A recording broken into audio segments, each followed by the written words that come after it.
And a very good evening to you all. Thanks for joining us. This is the ProSynth Network live show. What are we, episode 95, I think now. Getting there, closer to that century. Welcome to everyone that's in the chat room. If you've been here before, welcome back. If you've never joined this channel or watched any of our live streams, welcome. We're very happy that you've joined us. And of course, if you are watching on catch up sometime later, maybe because you're working or you're the other side of the world, or as our friend Simon is currently flying across the Atlantic somewhere, then welcome and thank you for coming back to us. We really appreciate your patronage, and we have got an amazing guest for you today. I'm sure you're all well aware because we've done nothing but shout about this one for a long while. But before we get to our illustrious guest, and pun was completely intended there, I want to bring in my fellow co-host, Ben Simpson. How are you? I'm good, yeah, really good. Quite excited that Martyn's agreed to be on the show, and I'm really looking forward to chatting with him. Good. This week I've been recording vocals, so yes. I'm really glad to have a break from that. It's not your favourite hobby, is it? No, I've actually quite enjoyed it, to be honest. Okay. Do you know the T-Rax EQ that we were looking at last? Oh yeah. Last week I've been using free that. one, yeah. Oh, cool. Yeah, it's free and it sounds fantastic. So it's an emulation of a Neve, isn't it? 1081 or something. Yeah. Sounds cool. Really good. Excellent. Well, good to have you, mate. And we are joined this week by our special kind of guest co-host, because we're kind of revolving people around in that chair. When we found out that we definitely got Martyn booked, this man's name popped straight into my head, and I thought we've got to get this guy on because he's a massive fan of everything that Martyn Ware has done, but he's also I don't know what the collective name is for people from Sheffield, but he's one of those. So we've got our good friend and frequent chatty and commenter in the room, Mr. Andrew Brooks. Welcome to you. Evening, everyone. You're sick of the sight of me yet? Not at all. Not at all. How have you been? All right. Actually, yeah, it's been a busy week. It's been a mental week at work as we're being inspected. Oh, very nice. Internal inspection, and they're always worse than the real things, So we've had that, and I've been getting home from work just dead beat, and it's been a fun week. We met up on Kent's the other day, didn't we? Not literally at Kent's, but on Kent's little chat. That was such a lot of fun. That was just great. I was such a giggle. Yeah. And thanks so much for asking me on, because I feel really quite honoured that you would ask me. I mean, because obviously the main guest is the real deal, and I'm just a bumbling amateur. So, not at all. Look, it's great. No, it's great to have you. Thanks ever so much for agreeing to come on. And my pleasure. I'm sure you will add a lot to this. Being a big fan, and also a fellow Yorkshireman and from the city. Are you actually in the city of Sheffield? Oh, I'm there now. Yes. Yeah. I'm stuck here. I think they glued me in place. Well, Sheffield has been the home of many great electronic musical acts, and it was really kind of at the forefront of it all at the very beginning of kind of electronic music, certainly in this country, and the popularity of such. And the one man that kind of was at the spearhead of this and has continued to be working at that coalface for, I don't know, over 40 years now. And he's done many other things besides. But it's our very special guest this week. It is none other than Mr. Martyn Ware. Good evening. How are you? Oh, you're on mute, I think. It's There we go. Can you hear me? Yes, we can. How are you? Yeah. Okay. Yeah, very good. It's nice to meet everyone. There's a bit of a delay on the line, unfortunately, but we'll try and cope with that. But thanks for turning up. Yeah, well, thank you for coming along. We are really honoured to have you, and we'll be throwing some questions at you, of course, during the show. I know our audience have probably got a few. We've got a few, and talking and just listening and taking it all in. So thanks ever so much. And yeah, just to kind of clarify for everyone that is watching, and let's just bring everyone up on the screen. We have some slight technical issues with our connection to Martyn today. So there is a slight delay. So please do there's no need to tell us. We are fully aware. So hopefully the connection will hold up for the whole of the show. But just so you're aware, there are just a few little glitches in the system, but we'll get through those.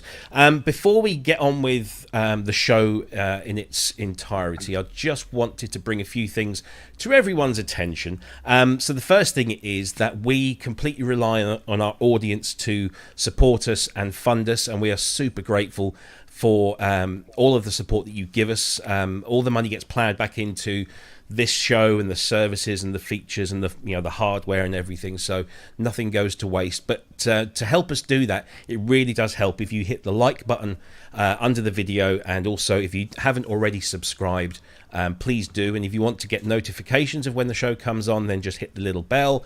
And of course, share us around if you think that other people could benefit from watching this show and listening to a bunch of old geezers talking about synthesizers. Then share the link to our shows or our channel with them. That would be super great. Of course, if you want to donate to the show, there are a couple of ways you can do that. First of all, you can donate via our PayPal account. So this link is in the description of the video below us, and you can just click on that and donate through your PayPal account. Or it's even easier to donate through YouTube using the super chat and the super stickers function, which I believe you find there's like a little $ or something underneath the chat, and if you hit that, just you put in your card details and you can donate any amount of money. And to all of those people that have donated in the past, and to all of those that might consider donating today, we thank you very, very much indeed. You keep us going, and we love that. So also, finally, just to let you know, you can keep in touch with us through all the social media channels such as Twitter, Instagram, of course, Facebook, and here on YouTube. And our handle, as the kids call it, is @ProSynth Network across all of those social media channels. Right. That's the housekeeping out of the way. Wow. Let me just take a little sip. Well done. Wet the whistle. That's the end of the show. That's it, yes, indeed. Thank you. And we're off. Thanks, Martyn. See ya. I know that we are going to have a whole bunch of new people because we've been spreading the gospel of Martyn's arrival. That sounds very, very religious, that doesn't it? We've been spreading the word about Martyn coming on the show across a whole bunch of places, and lots of people have said that they will join. So if you haven't ever watched this show before, it really is very casual and laid back. It's the four of us talking about music technology and talking with people who have been in the music technology business, such as Martyn, or people that are behind the scenes making these things or designing these things. And we try and keep it all kind of like light-hearted and very casual. And of course, you can contribute to that discussion using the chat room.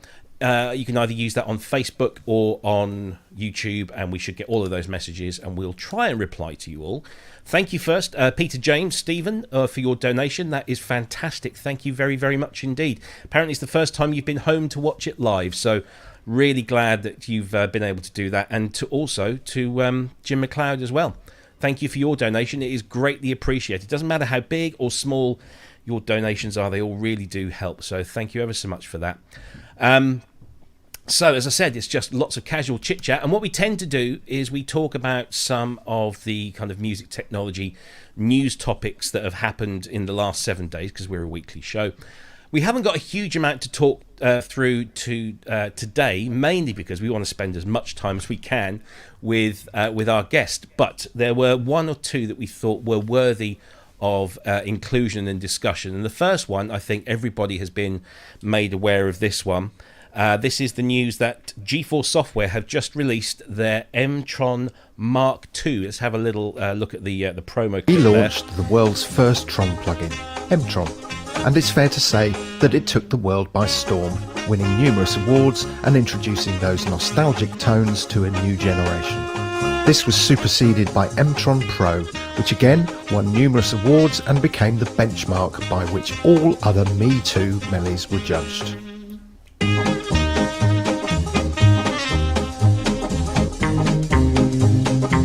While both M-Tron and M-Tron Pro so we'll actually get to see the 1970s single manual M400. Let's just skip through here because we need to get to the instrument itself. This is the Mk.II Mellotron. To complement, not replace M-Tron Pro.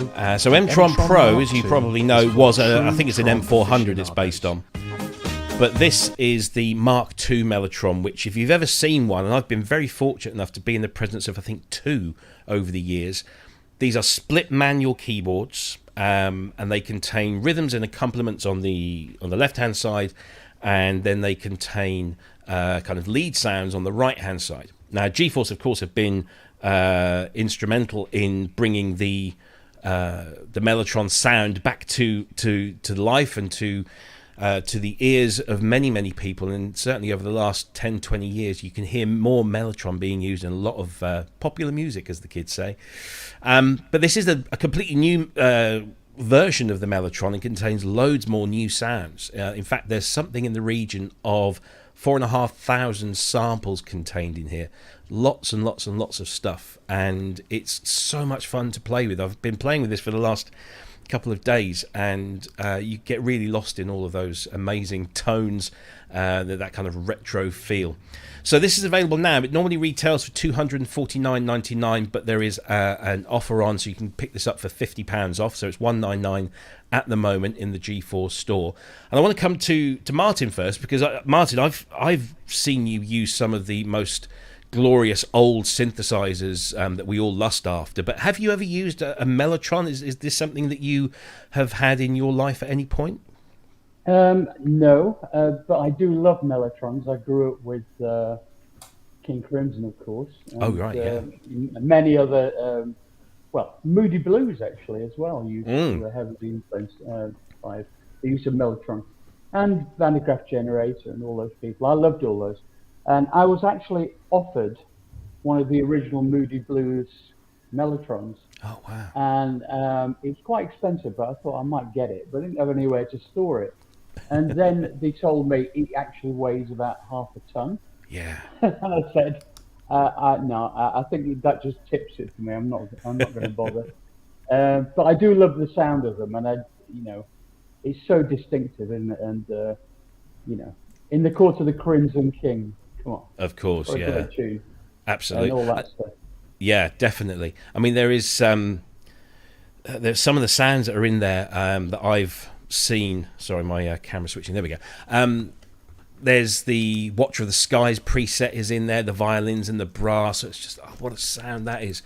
Of course, there's the famous Strawberry Fields flutes and a whole bunch of other stuff as well.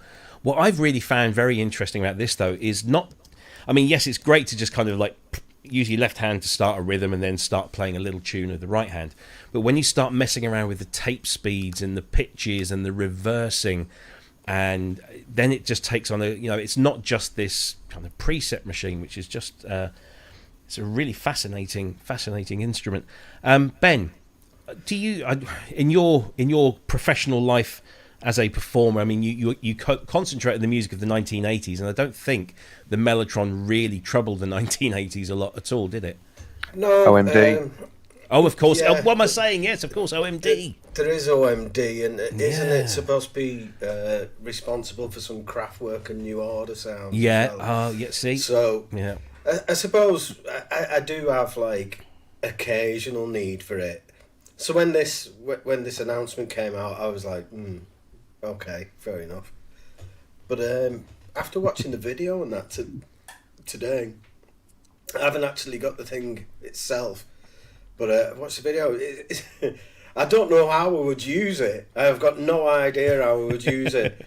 But I would have so much fun playing on it. I'd lose hours and hours on this because it sounds wonderful. It's so like vintage sounding, and it's great. It's a great product. It's a fun product, isn't it? Because it's not got that many uses yet. I mean, it might even, people might start using these rhythms and that mixed in with other beats, and we've got an whole new genre of music that pops out of it. But it just seems like great fun to me, and I would like it. I don't know whether I'm prepared to, especially at full price. It's for what I would use it for. It's quite expensive because I would purely be using it for fun. But if you're into that kind of Mellotron sound, then it's absolutely wonderful. And it's a great addition to what they've already got, I think. Yeah, absolutely. The one thing you have to remember with this is if you want to kind of use it properly, it's best to have an 88 note keyboard. So, because of the way the keyboard splits. Now you can, of course, and they've allowed for this, you can assign 2 different keyboards, one for the left and one for the right. So you can get around it that way. But I've been playing with it on the 88 note over here, and it's so much easier to mess around with. And of course, as soon as I said, oh, the Mellotron didn't touch the 80s much, did it? Then all of a sudden it all comes flooding back, and of course OMD, and then New Order. Although the New Order was a sample from Kraftwerk, which was a Optigan or Orchestron. I think it was an Orchestron, which was a copy of an Optigan. It's all very incestuous. But Andy, Mr. Eurorack over there, do you have much need or desire for a Mellotron clone in your collection? You are, Robbie. You've no idea. Actually, if you look now at the MPC, I think it's got to do that. It'll come bright. Oh no, it's gone too bright. I have this bloody machine drives me nuts. But that Mellotron on there is, I could just lose hours in it. It's fab. I just love it so much. Okay, it's limited compared to that plug-in, which is quite expensive as plugins go. Yeah, that's limited, and it's free. And if you already got the box, it comes on it. But those sounds, they're just fab. I really, really love it, and it's a sound which I sort of handcrafted. And when you play the raw sound, it can be a bit, and then you put a bit of reverb, like anything else, and then it just sort of comes to life. This thing's got sort of all things like you can put like wow and flutter on it, so it sounds like really old tapes, and it's just such good fun. And for that reason, I could be seriously tempted to get hold of this plug. It would be the first ever plugin that I bought. Really? I've never actually bought one before. No, I mean you can see where my intentions go. But I've loved that on the MPC so much that I saw this and I watched the videos from GForce, and I just thought, do you know what? Yeah, I'm not too sure I want loads of sort of bossa nova beats and all that sort of thing, but like Kent mentioned in the chat, slow them right down to sort of 20 BPM or something. You've got something totally different, and I really do fancy it because it's just as Tom Lehrer said, it's going soggy with nostalgia, isn't it? I just love it. No, it's a wonderful, wonderful thing. And it is available now through GForceSoftware.com. It's £50 off introductory offer. It's had some really great kind of write-ups, and let's just bring this screen in here. Sorry, we're having some slight technical issues. There we go, GForce Software. Bring this in. It's had some great rave reviews from the likes of, Tony Visconti was one. I mean, he used this back in the day, and there's lots and lots of others. And it really is it's an absolute delight to use. I've only ever seen a Mellotron Mk.II twice. I've never actually played one. One was actually at Dave Spear's original studio before he went to the one that he's at now. And I don't think that was in a working condition, and it was pretty beat up. But also the National Science and Media Museum in Bradford have one, and it's actually Granada TV's old one that sits currently, the time I saw it, it was sat in their vaults. And so, we couldn't touch it or play with it because, there's strict rules around museum pieces. But it was a fascinating thing. But I didn't realise there were actually 2 versions of the Mk.II. There was this version, the kind of the musical version, and then there was the sound effects version, which was just full of sound effects, and they were extensively used. They were built for the BBC, commissioned by the BBC, and then built for other TV companies. And there would be somebody sat there during a a live performance of something or a recording, just hitting keys on the Mellotron, triggering little tape samples over through their the productions. So it's a fascinating instrument with fascinating history, and of course it has been done remarkably well with that whole GForce thing that just kind of oozes through all their instruments. It's just brilliant, and of course they support it fantastically well with their videos, and if you haven't gone and checked those out, please do. You get a really good feel. And there's another, I forget his name now, I should have done my research properly, but there's a guy that's done like a 10 or 11 minute video. Whenever he does his demos, he sits cross-legged on the floor with a keyboard stretched out in front of him, and he's just so good, and he really loves this, and he can really kind of show it off for what it is. So yeah. Good stuff. Right, so that's GForce's Mk.II Mellotron, and that's available now from GForceSoftware.com. Let's move on to something else that I want to squeeze in tonight, and that is something that you guys know nothing about. So I apologise in advance for this, but hopefully you'll get the idea of what this is. But this literally came onto my radar last night, and it's so good. Like the guy that bought Remington, I've bought one because it's this. I can't think for the life of me why somebody hasn't thought of this before. Everybody knows what a patch bay is, right? So, a patch bay is a piece of equipment you throw into your studio, you connect all your effects and everything up to it, and it's just like a routing piece of equipment that you can use short cables to take the output of one thing into the input of another, and vice versa. But generally, these are like 19-inch rack mount units, and they have lots of cables coming out of them, and there's lots of, it's not something you can put in a studio like this. So this guy has put together a patch bay in a box, and it's literally a little tabletop box, and he's built this and designed this himself. It's a 40-port patch bay, and it's called MINIBAY. It's available to order now, and the price is just a mere $150 US. And he's doing an initial run of 50, which will be ready by March, and then he'll ship those worldwide, of course, for shipping costs. But I cannot understand why this hasn't been done before, unless somebody can point me to something else. This is such a great little thing, particularly for those musicians who do, like hardware-only jams of, connecting things. This just seems amazing. And the demo that he has on his site just uses a few guitar pedals, a drum machine, and a little synthesizer, and he's routing everything just really simply.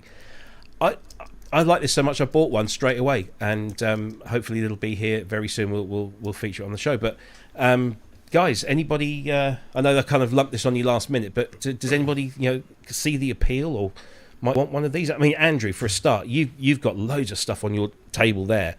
Room for a little patch bay? You're on mute. Take a drink.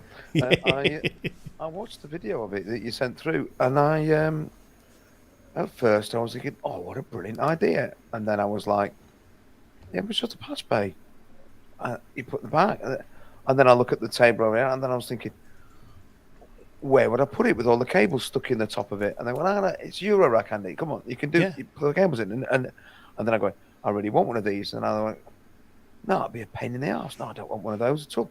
And I couldn't make my mind up. It was a product that seemed on first sight, I thought, yeah, what a great idea. And then I thought, no, what a terrible idea. And then I thought, no, it's a really good idea. And I'm going, no, everything will get in a knot. No, it's a bad idea. I could not make my mind up, Robbie. I couldn't. I still can't. I mean, patch bays, again, they're such a useful and valuable thing in a big studio with lots of routines. But they're a bit of a black art, aren't they? Trying to work out quite what you do with them. Sometimes, you really need to have a bigger picture in your head. But I think it's probably going to be quite an interesting little box. I think it might do quite well. I'm still not sure that I've made my mind up yet, though. Well, just to kind of tell you how popular this has been, he's making 50. He put a post up yesterday, and he's already had nearly 150 inquiries. So he could have sold this 3 times, 4 times over, I bet, by the time he's finished. This first run is just 50 only, and then he'll be doing some more. Martyn, you're a big studio guy. I mean, you've got access to some of the best facilities out there. Patch bay is obviously quite important to you, but could you see the benefit of maybe having something like this in a live hardware environment? Yeah, I suppose so. I mean, I try and keep things as simple as possible. So if it enables me to do that, I would be happy with that. But I mean, it seems like more of a prosumer product than a pro product to to me. Yeah. I don't because my life is all about reducing cables, the number of cables, to the absolute minimum, thereby reducing the amount of things that can go wrong. Sure. The last thing I need to do is to convince people that hey, look at my rig, it looks even more complex. So I try and keep things simple, basically. But I'm sure it's got a good application for certain types of people who need it, I suppose. Yeah. I don't need it. Sure. No. Excellent. Well, that's good. Ben, can you see a use for this in your studio at all? Yeah, I could use it, but I'm a bit like Andy with it. Really, it's a patch bay, but it takes up desk space. For me, a patch bay should be in a rack somewhere, and it makes things, more tucked away. And I don't. It's only a little issue with it, but I fail to see what's so appealing. But then, like Andy, I then like it. Yeah. Can't make my mind up. But it's a bit, do you really need it? Yeah. No, I mean, I can see this going down with, the hardware jams crowd, those people that have, 4 or 5 little desktop units and a few effects pedals, and they want to be able to route things between all of, so they maybe want to send all of their stuff to this reverb, but not all at the same time, and and if a lot of these guys and girls work in a Eurorack form, and this thing uses Eurorack cables, so it kind of, I can see it fitting in really well with those.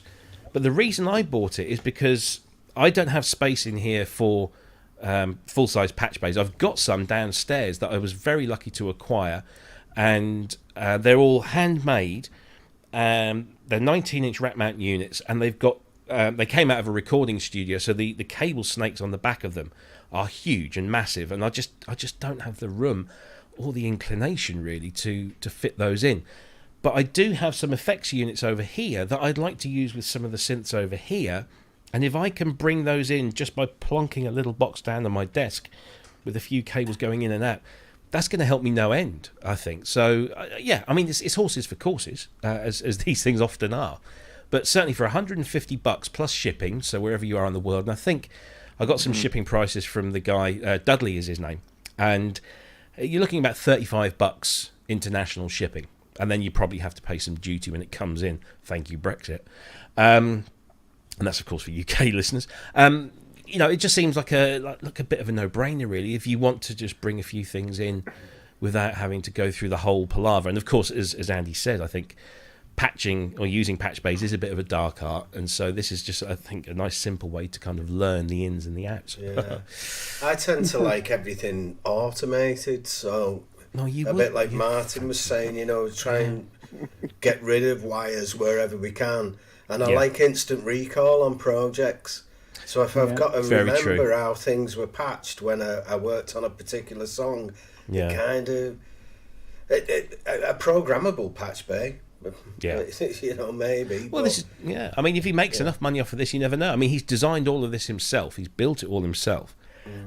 So there's I guess there's room for improvement. But anyway, I just thought, I promised the guy when I spoke to him this morning, I said, look, I will give you a mention on the show, and then maybe we can go into it in a bit more detail once we get our hands on one. But if you are interested in that, let me just bring that back up on the screen for everyone. So all you got to do is you go to, let's get his website address here, which is dudleyfarrow.wixsite.com. So it's the DFAudio MINIBAY, and he's taking orders now. Or if you want to just register your interest, you can just click the button there and just send him your email address, and he'll send you information about production times and costs and everything. So I'd just like to encourage these little guys that are just making some really cool stuff. And I've not seen anything like this before, and so I just thought that was really cool and just was worth a mention. So well done, Dudley, and great to talk to you today. If you're watching the show, which you said you would, great to be chatting with you today, and we'll talk more. let's do a couple of other little news things here. What should we do? I'll tell you what.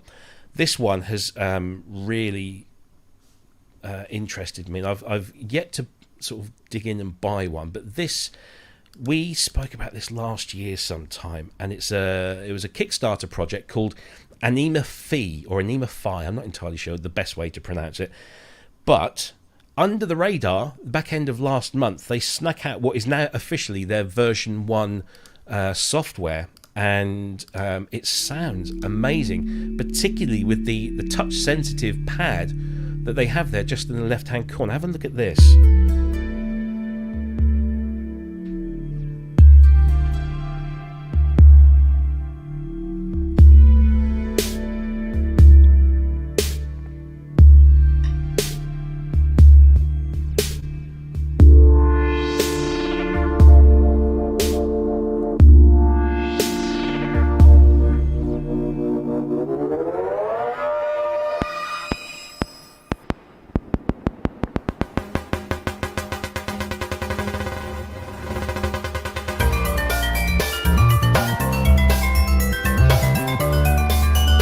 So it's got some really exciting updates to the previous versions of the firmware, as you've just seen scrolling through on the screen. And yeah, I mean, there just seems to be a lot of stuff going on there. I got an email from this company. Go away, you. Oh, it's MIDI packs. MIDI Oh, packs. Lord. Get rid of them. Don't want them. So this Anyma Phi was this Kickstarter project, I think, about a year ago. And it's a physical modelling unit. It now has 3-note paraphony, which a whole bunch of other granular effects and everything as well. And I think it retails for €499, which for a physical modelling synthesizer is not awfully bad, I don't think. They got a lot of stick in their first kind of promotional video because they used the Korg Prophecy, which of course was one of the first physical modelling synthesizers, to play this thing. And some people were saying, are we listening to the Prophecy or are we listening to the Anyma Phi? But, I've heard this and it sounds really, really good. Martyn, I mean, you're obviously very well known for being, one of the forerunners of analog synthesis, but does physical modelling synthesis interest you in your work that you do today? Yes, it does interest me, but I'm such I don't know. I don't want to be a downer or anything, but I think there's an awful lot of units on the market that are doing very similar things, and it just seems like everybody's reinventing the wheel a lot of the time in slightly different configurations. I did look at the long form demo of this, and it's nice sounds and everything. It sounds great, and so I'll give it the benefit of the doubt. But I wasn't really spotting anything that seemed particularly innovative, apart from the kind of, the nice kind of bouncy ball resonant filter effects and stuff like that. But I really don't want to be negative. I'm sure it will be the perfect machine for someone. But people are fighting harder and harder to get a little niche in the market now because so much has been done. And I suppose they could sell it on the basis that it sounds better than other machines. I'd have to judge that for myself. So if you want to send me one for free, my address is... No, I'm only joking. Well, if they get in touch with us, we'll put you in touch with them. But yeah, right. It's an interesting, like you say, it's an interesting unit, and I don't think it's doing anything that hasn't been done before. Maybe it's doing it slightly differently in a different form factor, and I think the addition of granular was quite an interesting concept in there. Still hasn't tipped me over the edge yet in terms of wanting to get one.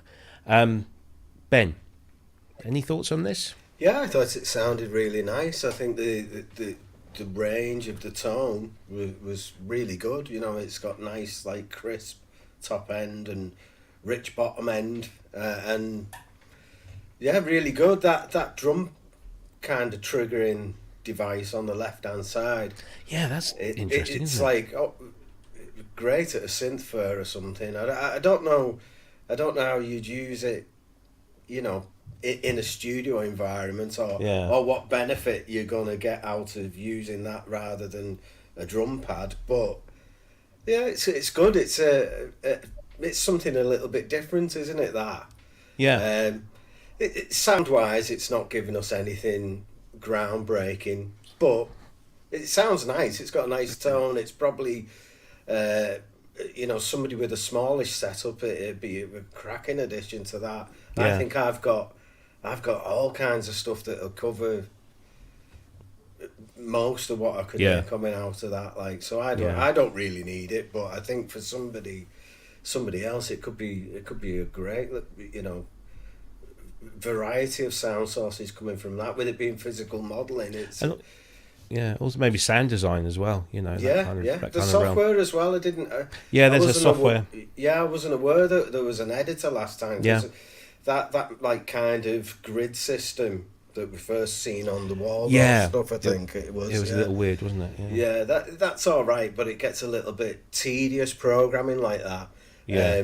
Having the interface on the computer, and it looked like a quality one as well. It looked as though it'd be nice to use that, so that's a great addition as well.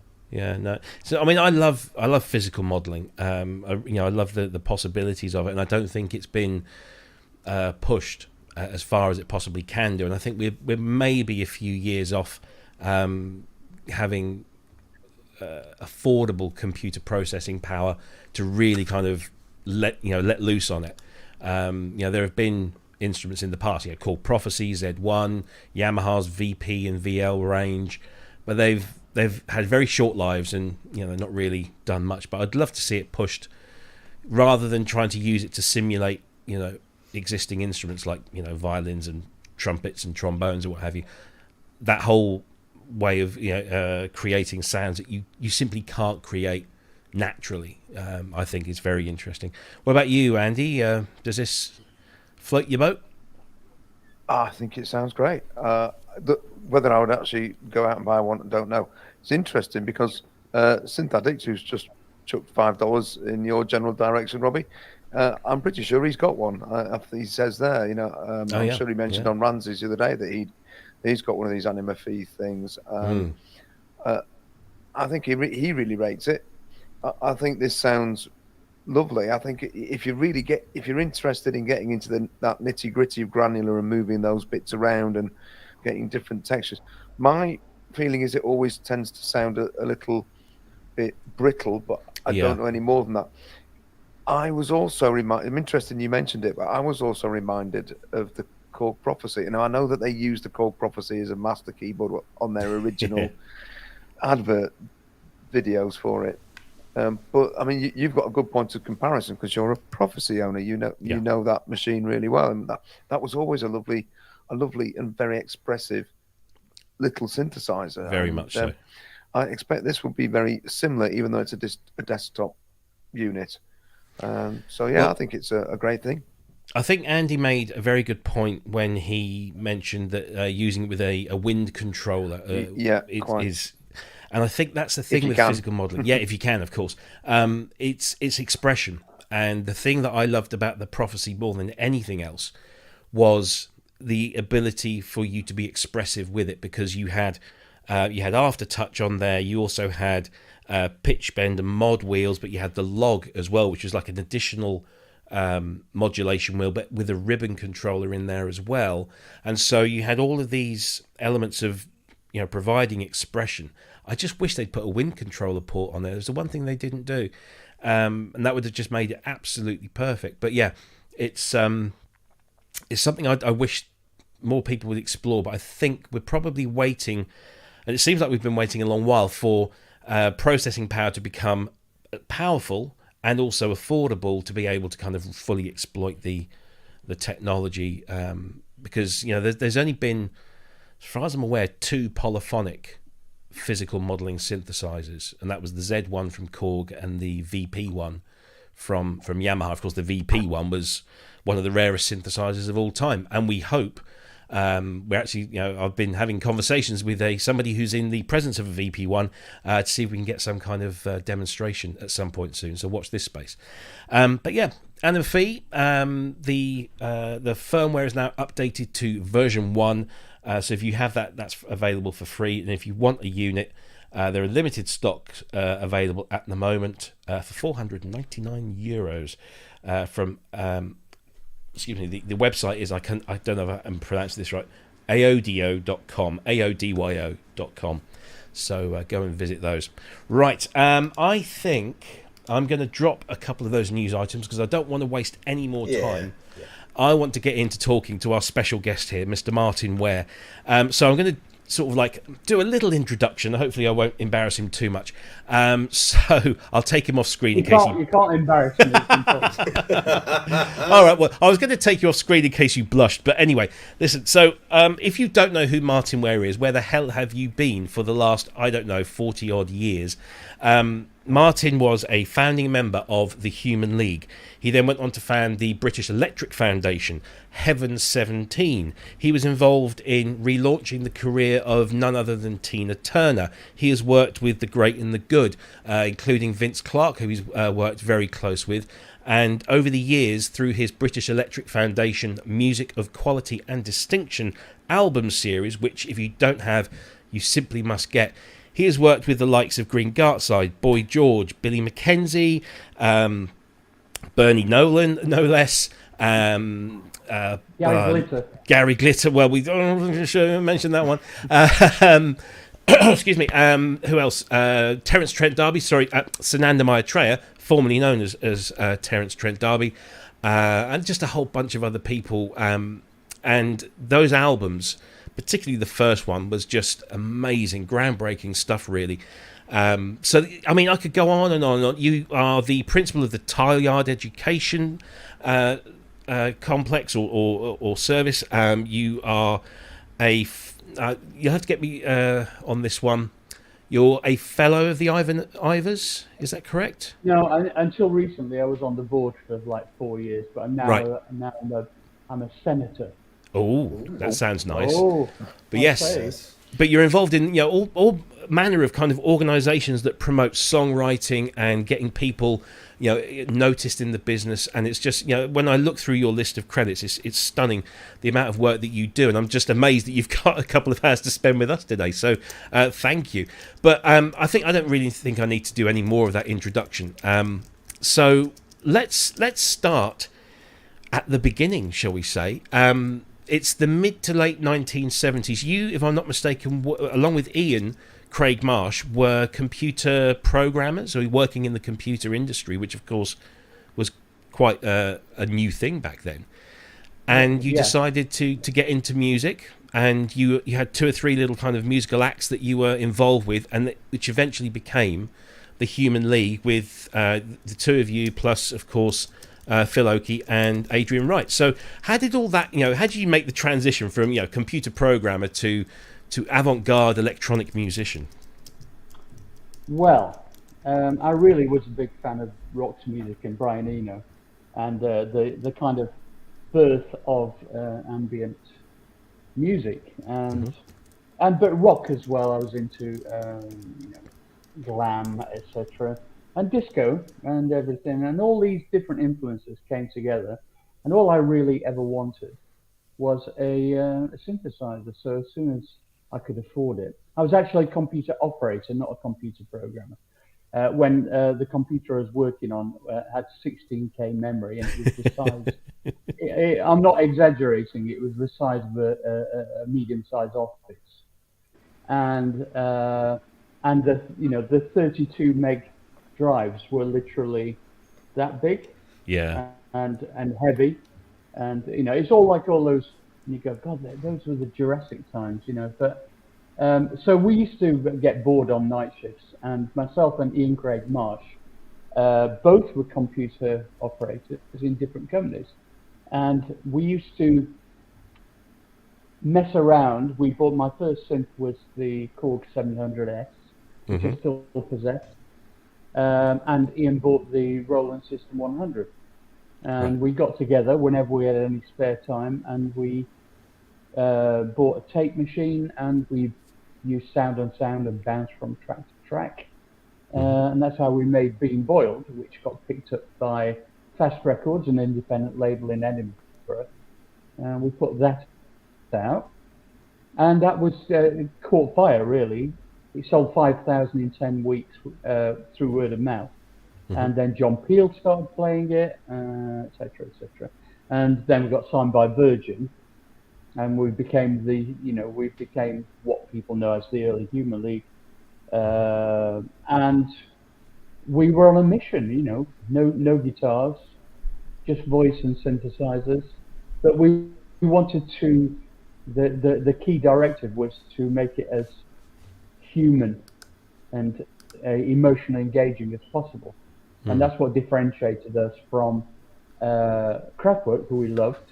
We didn't want it to be like, you know, we are the robots. It wasn't, you know, we wanted to prove you could write good pop music using electronic musical instruments. And I think that is why people still kind of get it 40 years on, because it's kind of like an interpretation of the tradition of popular music. Yeah, because you also had this strong visual element as well, because I mean, not only did you have, you know, a striking lead singer and yourself and Ian with obviously all this modern technology, but Adrian at the back with the slideshow added a whole visual element to it as well, and that was kind of unique at the time. Yeah, the reason we did that is because we realised we looked phenomenally tedious on stage. I mean, Phil was not exactly, you know, Mick Jagger. He was grasping hold of the mic stand in abject fear, and myself and Ian were pinned to the keyboards and couldn't really do anything else. So we realised that we were boring to look at. In fact, the most active thing on stage was the backing tape machine. So that's when we thought, wouldn't it be great to have some visual accompaniment? And that's when we got a friend of ours who was the local art college in, and we said, look, if we buy some Kodak carousel projectors, would you project some images behind us? And we just left him to it, basically, and that's how that evolved. Yeah. And it got bigger and bigger and bigger, etc. Yeah. Sure. And all of this was taking place in Sheffield, which for those people that are not from the UK, Sheffield is, you know, one of the big industrial cities of the United Kingdom, a huge heritage in that industrial age, of, you know, the great industrial age. And out of that, I guess, I mean, obviously I wasn't privy to it all, but I'm imagining a fairly kind of grim, dark industrial environment comes this powerful electronic music. It wasn't just yourself, it was a whole bunch of other people. What do you think it was about Sheffield that generated that scene so powerfully there that's still kind of known for it today? There's a lot of factors involved, but largely the steel industry declined to the extent there was like 80,000 people put out of work in a few years. And so therefore there were a lot of small engineering firms that were empty in the centre of Sheffield. So there was a surfeit of potential rehearsal spaces that the landlords were willing to give you for more or less a peppercorn rent. So we got one, and it was our private world. We thought it was like Andy Warhol's factory, you know. All our friends used to come round, hang out, and, you know, we could pretend we were in a band. But we weren't really, and we didn't really believe that we could ever be successful. So we were really doing it as an art project for ourselves and for our friends. And it came as an enormous surprise to us when you know, people who didn't know us from Adam started thinking that we were half decent. Yeah. And it spawned, you know, Cabaret Voltaire and then later on, you know, such pop acts as ABC. And I guess, you know, you still have, in the last few years, you've toured with the likes of Martyn Ware, and wasn't there a tour where you and the current incarnation of the Human League all performed together? I mean, was that a difficult thing to do? Are you all still friends now, or? Well, we've kind of, I won't say kissed and made up. I mean, I will always be very fond of Phil, despite the obvious upset of the split. But it, you know, it really hurt badly because it felt like a betrayal at the time. But we kissed and made up, and we went on tour together, and it was great hanging out with Phil again. But it's all gone very quiet again now, so I don't really know what's happening. I know, it's sad, isn't it? I keep reaching out, but it's very hard to contact him. But just going back to that previous question about what was it about Sheffield. I mean, when we were young, I always lived near the centre of Sheffield, and you would hear, as you walked around the city centre, you would hear the sound of small engineering shops doing their thing, mainly grinding metal, drills, sometimes some sound of drop forges, and at the time, you don't think anything about it. I thought every city sounded like that, but then it's only when you get later and you start doing posh lectures in universities that you realise that a lot of that stuff literally entered into my subconscious and re-emerged as a kind of an electronic impersonation of music concrete, really. Right. That we heard when we were young. And one particular thing was Sheffield's built on 7 hills like Rome, and that's where the similarity ends. But in the valleys, where next to the river, are where the big, the enormous steelworks are, and there's still one called Forge Masters, which is the biggest in Europe. And at night, on a still night, you can hear the infrasound of the drop forges. I mean, we're talking like 100-ton hammers coming down. I filmed it. I did an art project about it, so I know what I'm talking about. And that sound would resonate all the way down the valleys to where I lived in the city centre. And it sounded like when you were laying in bed, like at 8 or 9 years old, on a still night, it sounded like a heartbeat almost. Yeah. No, it's fascinating how that one city generated so much creativity at that particular time, and in this kind of particular genre. And I'm just going to scoot back to Phil for just 1 second. We asked you before we came on there if there was anything we couldn't talk to you about, and you said absolutely everything is on the table. So I feel a little bit more relaxed about asking. But given that you guys did that little tour together and it's gone quiet again, and I know that you, along with Glenn, did and you still do a whole bunch of early Human League songs in your Heaven 17 sets. But if somebody said to you, and I'm not talking about putting huge amounts of money on the table, but just said to you, look, we'd love for you to do a one-off show as the original Human League, and if you could maybe persuade Ian to come along and Phil to come in and yourself, would that be something you would ever consider doing? Well, we just did 2 one-off shows with Heaven 17 performing Reproduction and Travelogue. We spent 7 years trying to get Phil to do exactly what you suggested, right? And in the end, his manager said, "Over my dead body." So what a shame! We kind of gave up on that. Yeah. And Ian has kind of gone off radar a little. Due to, I think he's got various health issues, which I don't really want to get into. But no. Well, so. Well, that's a shame. I mean, I think all of us. I mean, myself personally, I was, in single-digit figures when you kicked off in the music business, and I'm not trying to say that to make anybody feel uncomfortable, but we never got the pleasure of seeing the Human League as they were, because as much as I liked a lot of the stuff they did afterwards, from Dare onwards, as I've become older, Travelogue and Reproduction are out and out standout masterpieces of electronic music, and they are they often get put on here whether I'm working or just wanting to chill out. I mean, they're just great albums, really good. And even the singles, I actually managed to pick up a copy of Dignity of Labour, the 12-inch, which also came, I couldn't believe it when I pulled it out of the sleeve, there was the floppy the flexi disc as well, with you guys talking about what to put on the flexi disc. I mean, it was just so like.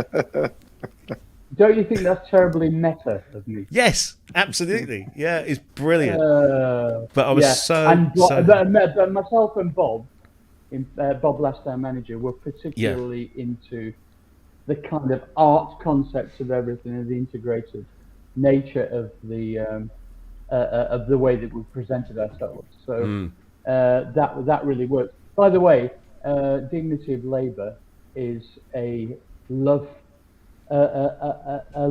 suite to the newly acquired Jupiter 4. I remember saying at the time that this is the greatest machine ever made, and I will never need another synthesizer. That's what I said. How wrong I was. Well, I was going to ask you about your equipment back then. So you mentioned obviously the 700S, which I have a big affinity with, because I mentioned to you earlier that was the first synthesizer I ever laid hands on, albeit some while after you guys had mastered it and made some great songs with it. And you also mentioned the Roland System 100.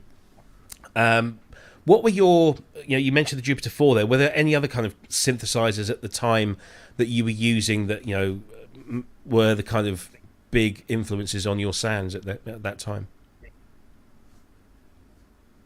Well, my autobiography is coming out next year, and I've gone to the trouble of making an entire list of all the synthesizers I've ever owned in chronological order.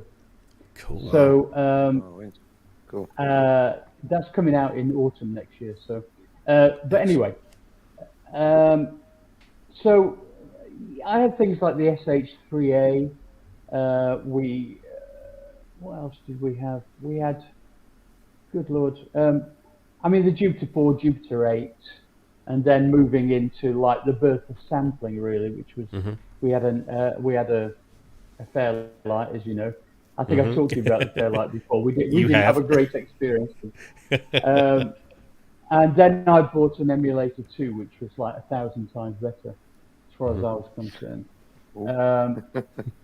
I know, controversial. I don't care. Good. You were a big Synclavier guy, weren't you? No, I used to rent. I didn't own one. I rented one for use on. I rented it for use on my first third-party production, which was Hot Gossip's album. Oh yes. And where we did cover versions of several of the early Human League and Hammer 17 tunes. And I actually did an original Sting song called I Feel For You. What was it? I Cry For You? Oh, I can't remember. Anyway, it was the first machine I could do something that sounded like a string quartet on, that actually sounded real.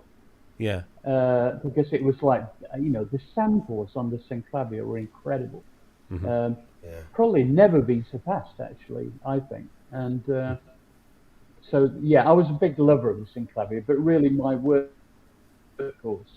was for quite a few years in the early 80s was the Emulator 2. Cool. So there's some pretty impressive instruments there.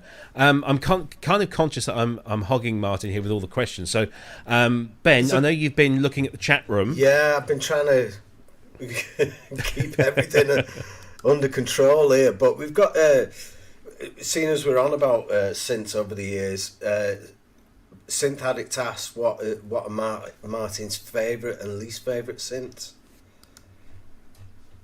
Well, my favourite is Jupiter 4. I had to borrow one off Peter Fitzpatrick's from Circuit 3 to help recreate the arrangements for the reproduction and travelogue shows. So thank you, Peter. But he's taking it back now, the bastard. So I need to get hold of another one. Can I just jump in? But my old, go on. No, sorry, I just wanted to say I sent Robbie some pictures via Facebook earlier on, which I took at your Sheffield gig last year. I was there. So it might be because those things, I was like going, oh my word, are they really using all that? That's mental. Oh, look at that system 100. Yeah, so Robbie may get a chance, but I just wanted to just give him I will try and dig those, absolutely. Sorry, Martyn. Yeah, it's right. But my all-time favourite synth is the Roland System 100, I think. And I still use it on a lot of productions. It's the real Rolls Royce. There are no it's contentious, and but as far as I'm concerned, there's never been a better sounding synth from an oscillator and filter perspective.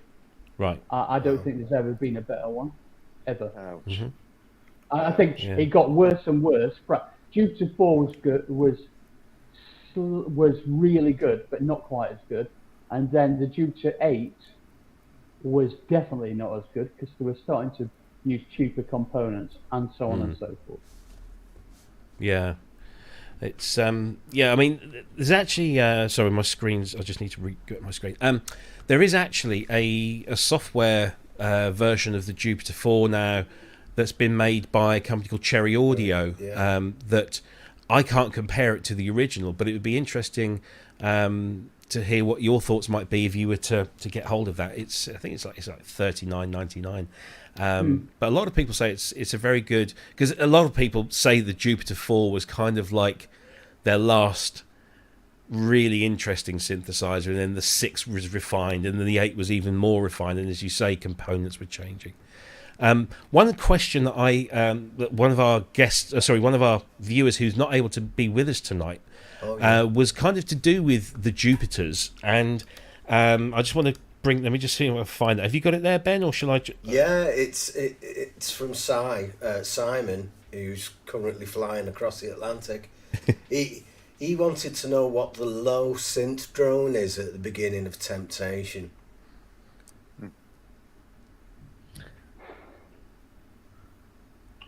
That would be the Jupiter 4. Oh, it was the 4. Yeah, he wasn't sure if it was a Jupiter 8 or not. Or Jupiter 8. Okay, sure. Right, so it could be. So it's a Jupiter then. But it's definitely. It might be a Jupiter 8. It's definitely a Jupiter. Yeah. There you go. Cool. I think you know what we're all going to be doing as soon as we finish on the show tonight. We're going to be going through all our Jupiter 4 and 8 sounds. Yeah, and doing all that. Yeah. Excellent. Any other questions from the chat, Ben? Sorry. Yeah. Come on, mate. What are we paying you for? I've lost it tonight. Right. Okay. So Martyn has done so much great stuff. What aspect was his favourite early band days? Producing artists, Tina Turner and Vince Clarke, or later sound art projects. Yeah. So what do you prefer? Yeah. So basically, it's asking what do you prefer? What you did back in the early days with Heaven 17 and Human League, or do you prefer the being in the production chair, working for the likes of Tina and Vince, or the stuff that you're doing more recently with Illustrious and your 3D soundscape stuff? I mean, it's like asking to pick your favourite child, I suppose. But yeah, it's really difficult to pick. I like them all. Without wanting to sound arrogant, I'm proud of it all, to be honest. Oh yeah, absolutely. There are very few periods of what I've done where I've kind of abandoned my principles to make money. I can definitely testify to that. I think different periods of your life have different appeals. I mean, at the moment, I'm not writing as many pop songs because it just is not, the marketplace is not really the place for it at the moment. So I don't think they'll ever come back, to be honest. But I do love writing ambient music, and I do like creating immersive three-dimensional soundscapes. And I am looking forward. I do constantly buy new synthesizers.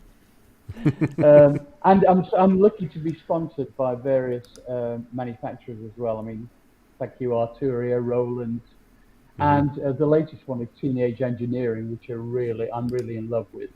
Yeah. And they just sent me a modular 400.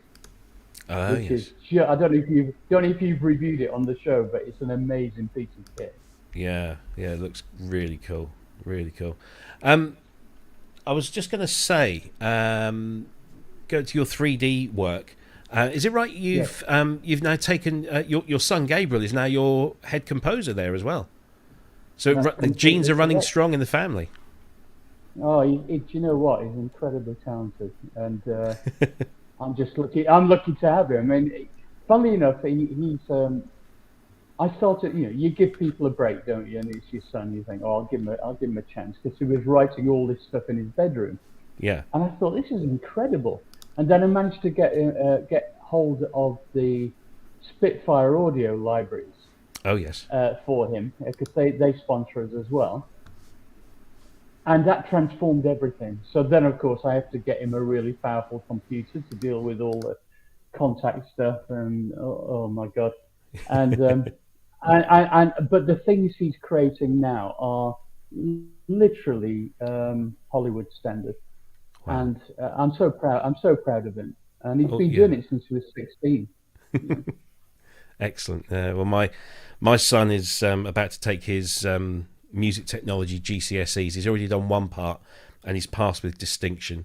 So fingers crossed he'll be able to do a little bit more with all of this than I ever managed to. But yeah, it's lovely when your kids display that level of talent, and the fact that you can give them the opportunity to get their first sort of leg up into what is a tough business to get into. I just want to say a quick thank you to Adam for your donation. Fantastic, entertaining and interesting as always. Well, thank you very much, sir. Thank you for your donation. I just want to ask, so kind of to get back to the chronology of things. So the end of the Human League, as far as you and Ian were concerned, was an unceremonious and quite awful thing to happen. But you didn't rest on your laurels at all. And the first thing, and correct me if I'm wrong, the first thing you did was to start what is known as the British Electric Foundation, with this kind of principle of becoming like a production house and a writing house, producing and writing for other people rather than being in a band again, which then shortly after then you formed Heaven 17. But what I wanted to know was why go that direction, with production first, and then realize actually no, I really do like being part of a band. Was there any sort of thinking behind that? There was. I mean, we wanted to do something unusual that wasn't just being a traditional rock band. So our strength was in the studio with writing and production, and we one of the key components was we lost quite a lot of money touring, because in those days we did tours with Susan and the Banshees and Iggy Pop, and we didn't really realise that all this was being charged back to us. So we were in a lot of debt with the record company. Right. And so we thought we'd better get on with writing some hit records and stop messing about. Mm-hmm. So that's the best way of doing that was to have a production identity, and our first project was Heaven 17. Right. And that ended up taking a huge amount of time. And so despite the fact I'm a workaholic, I really realized that I didn't have a holiday for 3 years. Right. When Heaven 17 started, and so that kind of took over. And then of course we did the BEF stuff later, but then BEF became an identity for the third party productions like Tina Turner and Terrence and many other things. Yeah, absolutely. So you form Heaven 17 with the guy that you had originally wanted to be the singer in the Human League, but Glenn had other ambitions of a photographic nature down in London, so kind of followed that dream, and then I guess drifted back to Sheffield at about the right time. I mean, I've met Glenn once or twice at gigs, and he is a very imposing character, but his voice is just so, I don't know, it's just so unique. This kind of real, I wouldn't know whether he's a tenor or anything, but he has just a real depth to his voice, and it really lent itself to the music you began writing with Heaven 17, which was less experimental electronic stuff and more you embracing your love of soul and R&B, but in an electronic fashion. And there seemed to be like a really fortunate blend of components. Did it feel like that at the time? Yeah, I missed most of that, unfortunately, but I think I know what you're asking about. You're asking about Glenn, right? Yeah. Yeah. Okay, well, Glenn is an imposing character. You're absolutely right. He's an awkward old bugger, and but he's incredibly he's incredibly talented, and we're best friends, have been for 45 years. So I've got enormous respect for Glenn's talent, songwriting talent, performing talent, and everything that he does is touched with utter class and professionalism. Yeah, absolutely. It's just that voice is just so imposing, but with so much range as well. I mean, I don't want to blow smoke up his backside. I'm sure he doesn't need that. But it is such... I mean, I've been to see you guys countless times, and it never ceases to, amaze me, the range and the power that he has and gives to your songs. He's actually become more powerful since he started touring with Holy Holy. Oh, yes, of course. With Tony Visconti and Woody Woodmansey, and he turned into a bit of a rock god after he started doing that. And now he turns up now, he's like fucking, I don't know, what is he? He's like some kind of 80s rock god.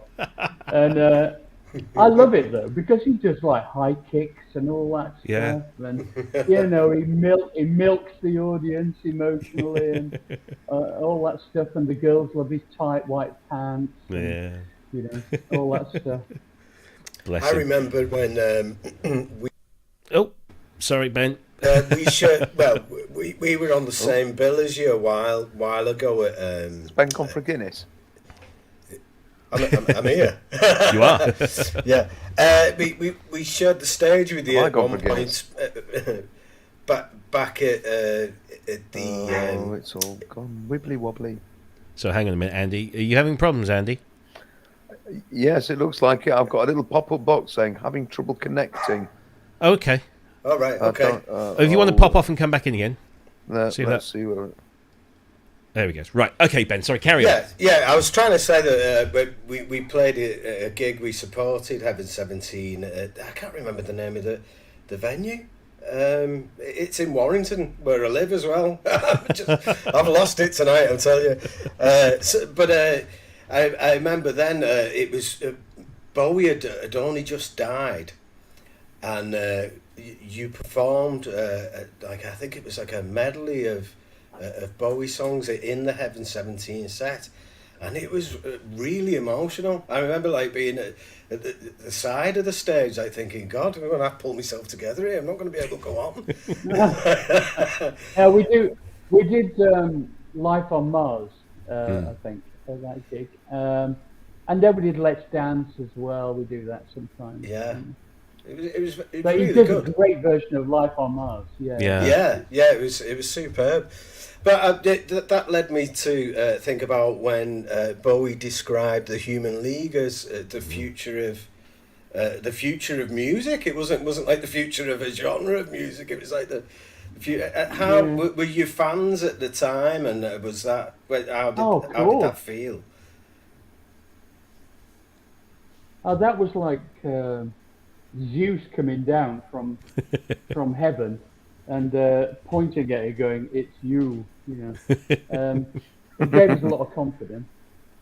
Yeah. It gave us a lot of confidence, and I've got a great story for you actually, which is the 3 weeks before Bowie came down to see us, which I think it was at the Greyhound rock kind of venue in Fulham, Earl's Court. Anyway, but 3 weeks before that, we headlined at the original Marquee Club in Soho. And I only found out 6 months ago. Somebody told me, who was there that night, they tried to get into the gig and it was sold out, and a lot of people, there was a big walk-up. And they were being turned away by the bouncers, and two of the people who got turned away at that gig were Bowie and Iggy Pop. Ouch. Yeah. Oh, that's insane. And we never knew about it. Yeah. I was just trying to find, because there is that famous picture of you guys backstage, Bowie drawing on the fag, and then you're just kind of seemingly in awe of what is in musical terms God. I mean that must have been a huge fillip for you to have that kind of that recognition from somebody so so esteemed in the industry. Was that ever like a noose around your neck, or did it just empower you to power on forward? It was incredible. I mean, but you'd reasonably think that would translate into sales, wouldn't you? You kind of think if you wrote the right material and you performed it well, you got on top of the pops and Radio 1, blah, blah, blah. But it simply didn't, interestingly. But we were I suppose we were cool at the time, and we were credible, but it just wasn't turning into crossing over to the general public. And I think that's what ultimately led to the split. Yeah, that's a shame. Big shame. So to come back to Heaven 17, and I want to talk BEF, but I'll talk about that in a bit. One of the things that I really gravitated towards with Heaven 17 wasn't just the electronic music, the pop sensibilities, the fusion with a kind of soulful attitude, but it was also the political stuff. That your songs were not overtly political, but it wasn't hidden away somewhere. I mean, out and out, Fascist Groove Thang, is a huge and still a very important song today. But there's a lot of stuff that on your albums, particularly Penthouse and Pavement, where you played with that kind of yuppie kind of image and contradicting with your lyrics and your music. I mean, I know that you are you're a very political person, and you're not backwards in coming forwards with your views and opinions, and you're a strong socialist supporter. You're a big Jeremy Corbyn supporter at the back, was it 5 or 6 years ago when he was coming up for the leadership? Yeah, absolutely. Likewise, and but you don't hide your light under a bushel at all when it comes to your politics, and I was really impressed by that. The way you got those political messages across, almost under cover of great pop music, which was a kind of thing back in the day, wasn't it? In the 80s, there were bands that were doing that, but you seem to be one of the first to do that. I mean, was that a conscious effort to spread a political message, or were you just sort of talking about your life experiences at the time? It was a bit of both, actually, and we were heavily influenced by kind of 70s music, the urban protest movements of the 60s and 70s in America. A lot of the honest songwriting that was coming out of America was based around the street experience of very poor, disenfranchised people. Yeah. And that absolutely resonated with us. We came from Sheffield, and of course we had no idea of how we could possibly ever affect the outcome of what's going on around us. We weren't educated in the ways of the world, as many people are via the internet now. So all you ever had was my father was a trade unionist. Everybody we knew was a socialist. In fact, we wouldn't even talk to Tories, even the ones that existed. They simply were unpeople in Sheffield for us.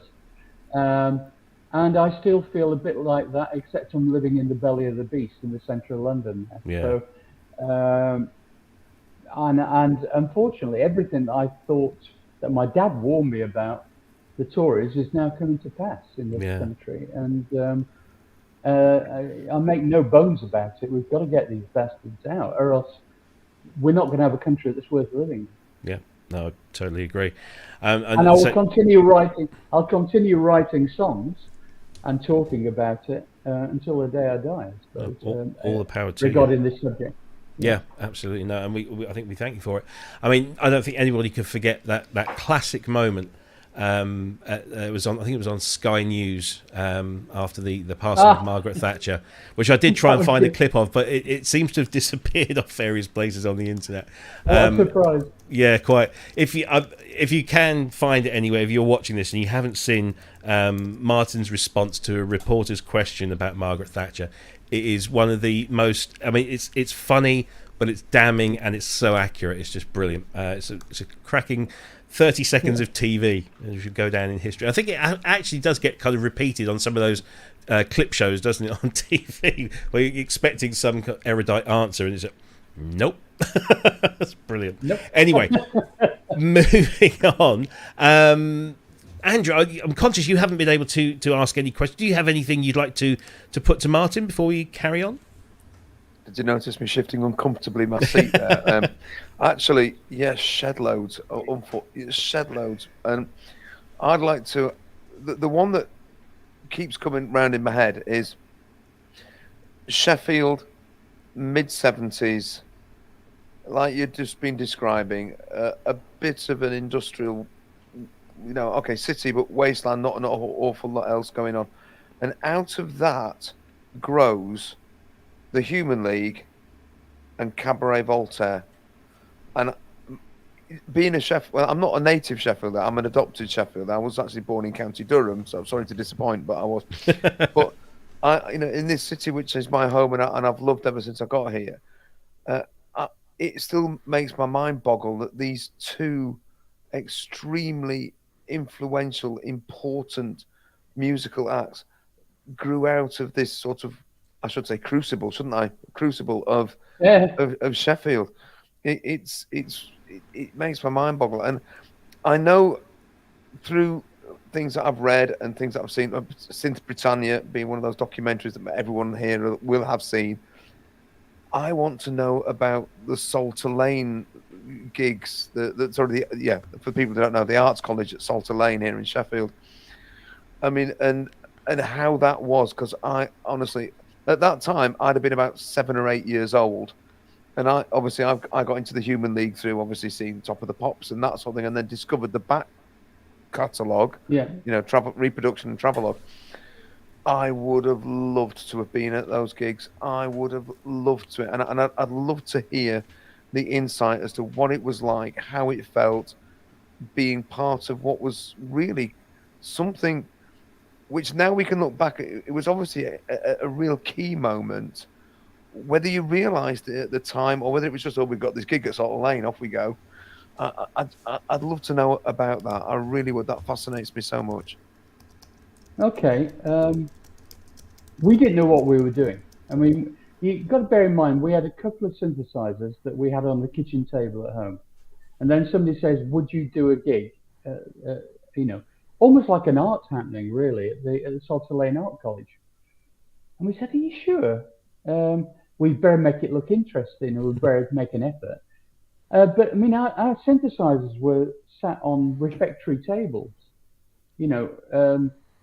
We'd no idea. We'd never performed before, apart from for our friends in a arts organisation called Meat Whistle many years previous to that. And we said, we've got to have something on stage that looks interesting, makes it look more than just like embarrassing.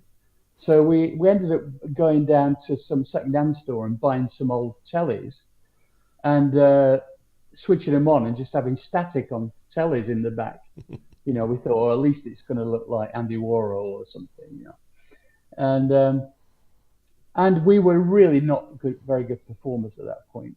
Somebody actually recorded that very first gig on tape. I've heard it, and it's abysmal. Yeah, I've heard that. Yeah.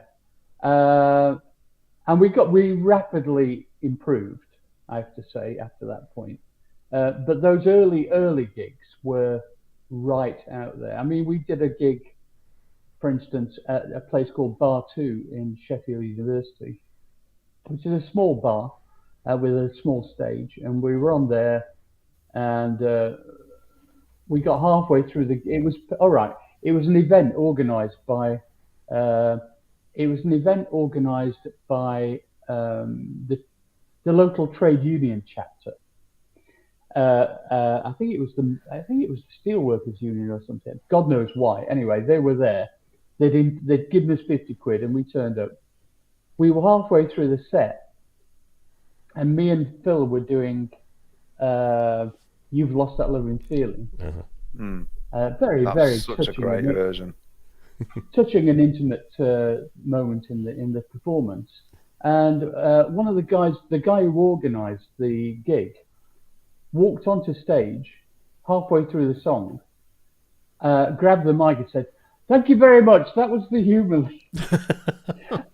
That was the Human League. Right, it's time for a beer race.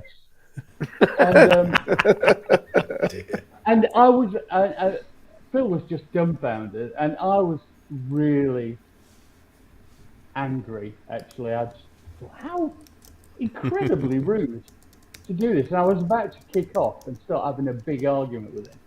And I just thought, no, they pulled me off, basically. And, so that's the sort of thing that used to happen in those days. But then it all rapidly changed as soon as we released Being Boiled, because we started taking ourselves a bit more seriously. So did the public, and then we did some gigs in London. We did Electric Ballroom. We supported the Revillos at Camden Palace, or whatever it was called back then. And so we started feeling a bit more like a real rock band, but we were still touring in the back of a transit with all the gear on the wooden floor, and us just sat in the back with cushions. That was it. No seats. People don't realise that that you have to really kind of put up with a lot of privations when you first start a young band. Absolutely. No, good stuff. We've got a question in the chat that's been in there quite a while, and it's regarding Dignity of Labour Part 3. I Sing the Body Electric has said that it's one of the greatest pieces of electronic music ever, and can Martyn recall that amazing sequence and voice in the second half, what it might have been? Voice? I can't remember. He's waited so long. What Part 3 sounds like. He said he'd waited 40 years to ask. It is 44 years ago. Yeah. I think we might have been messing around with an early Roland I can't remember the name of the keyboard, but there was a Roland machine that sounded like choirs. Yeah. And it was synthetic choir. BP330. Yeah. Could be. Yes, that rings a bell. Yeah. But I don't know. Sorry when that for being such a nerd. I'm quite impressed with that. When was it released? Come on. For 10 points. 1976. There you go. Well, it could have been that, couldn't it? Yeah. Yeah. Absolutely. I think it might have been that. Yeah. Yeah. So also, sorry to butt in there, but Sensian asks, are there any plans on bringing the Travelogue reproduction shows to Europe, or just anywhere? To be honest, great one that because Ben, I've also got questions I want to ask about that too. So, but let's deal with that one. Listen, nothing would make us happier. We've done, as you point out, we've done all the hard work. Everything's ready to go. We're just waiting for the promoters to come up with the offers, basically. Let's live in joyful hope. Yeah, if there's anybody out there who's got a venue or is a promoter who wants us to put it on again, we absolutely want to do it again wherever we can. Yeah, because I didn't get to see that because of COVID and stuff. It just wasn't, a possible thing. But I would like to see that myself as well. Yeah, it was an amazing. Even though I say so myself, it's probably the best live presentation of anything we've ever done. Cool. Yeah. Can I say it then? Go on then. Am I okay to say it? All right. My mate Dave Best, who's in the chat, D Best. He got the tickets before lockdown, before the first lockdown. He'd got those tickets for us, and then lockdown happened, and we waited 2 years. So, and that night came around. You have no idea. It was a joy. It was an absolute amazing moment. Not just because we could go and see live music for the first time in forever, but to be there in Sheffield with Heaven 17, doing the Human League, and of course your other stuff, which we were so delighted that you did, I have to say. But it was a fabulous experience, and indeed, I've been to so many gigs, so many venues, so many in my time. That one is going to be absolutely imprinted in here as a key moment, and I loved it. If you remember some some complete dickhead shouting Sheffield at the top of his voice. That idiot was me. I absolutely loved it, Martyn. It was just such an amazing moment. And I don't think you can recreate a moment like that, but the sheer experience of going to see you guys doing what you did is something that I hope more people get the chance to experience, because it was fabulous. It was a totally joyous evening. And I want to say from here, thank you so much, because that was one of the best nights I've had.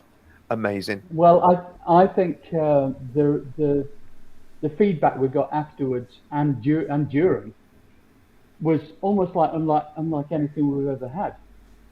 I can understand. It was almost like a kind of, I mean, for us too, on stage. Bear in mind, we'd never performed these things for 40 years. So it was almost a semi-religious experience. You know, it's more like a coming together of believers in a way than it was a normal kind of M17 performance where you're just out to knock the socks off. You know, it was much more thoughtful, and because we did, both albums in their entirety. Yeah. I mean, some of those songs have never been performed before. Yeah. Never. Yeah. Because they just wouldn't have fitted into an hour-long set for the early Human League.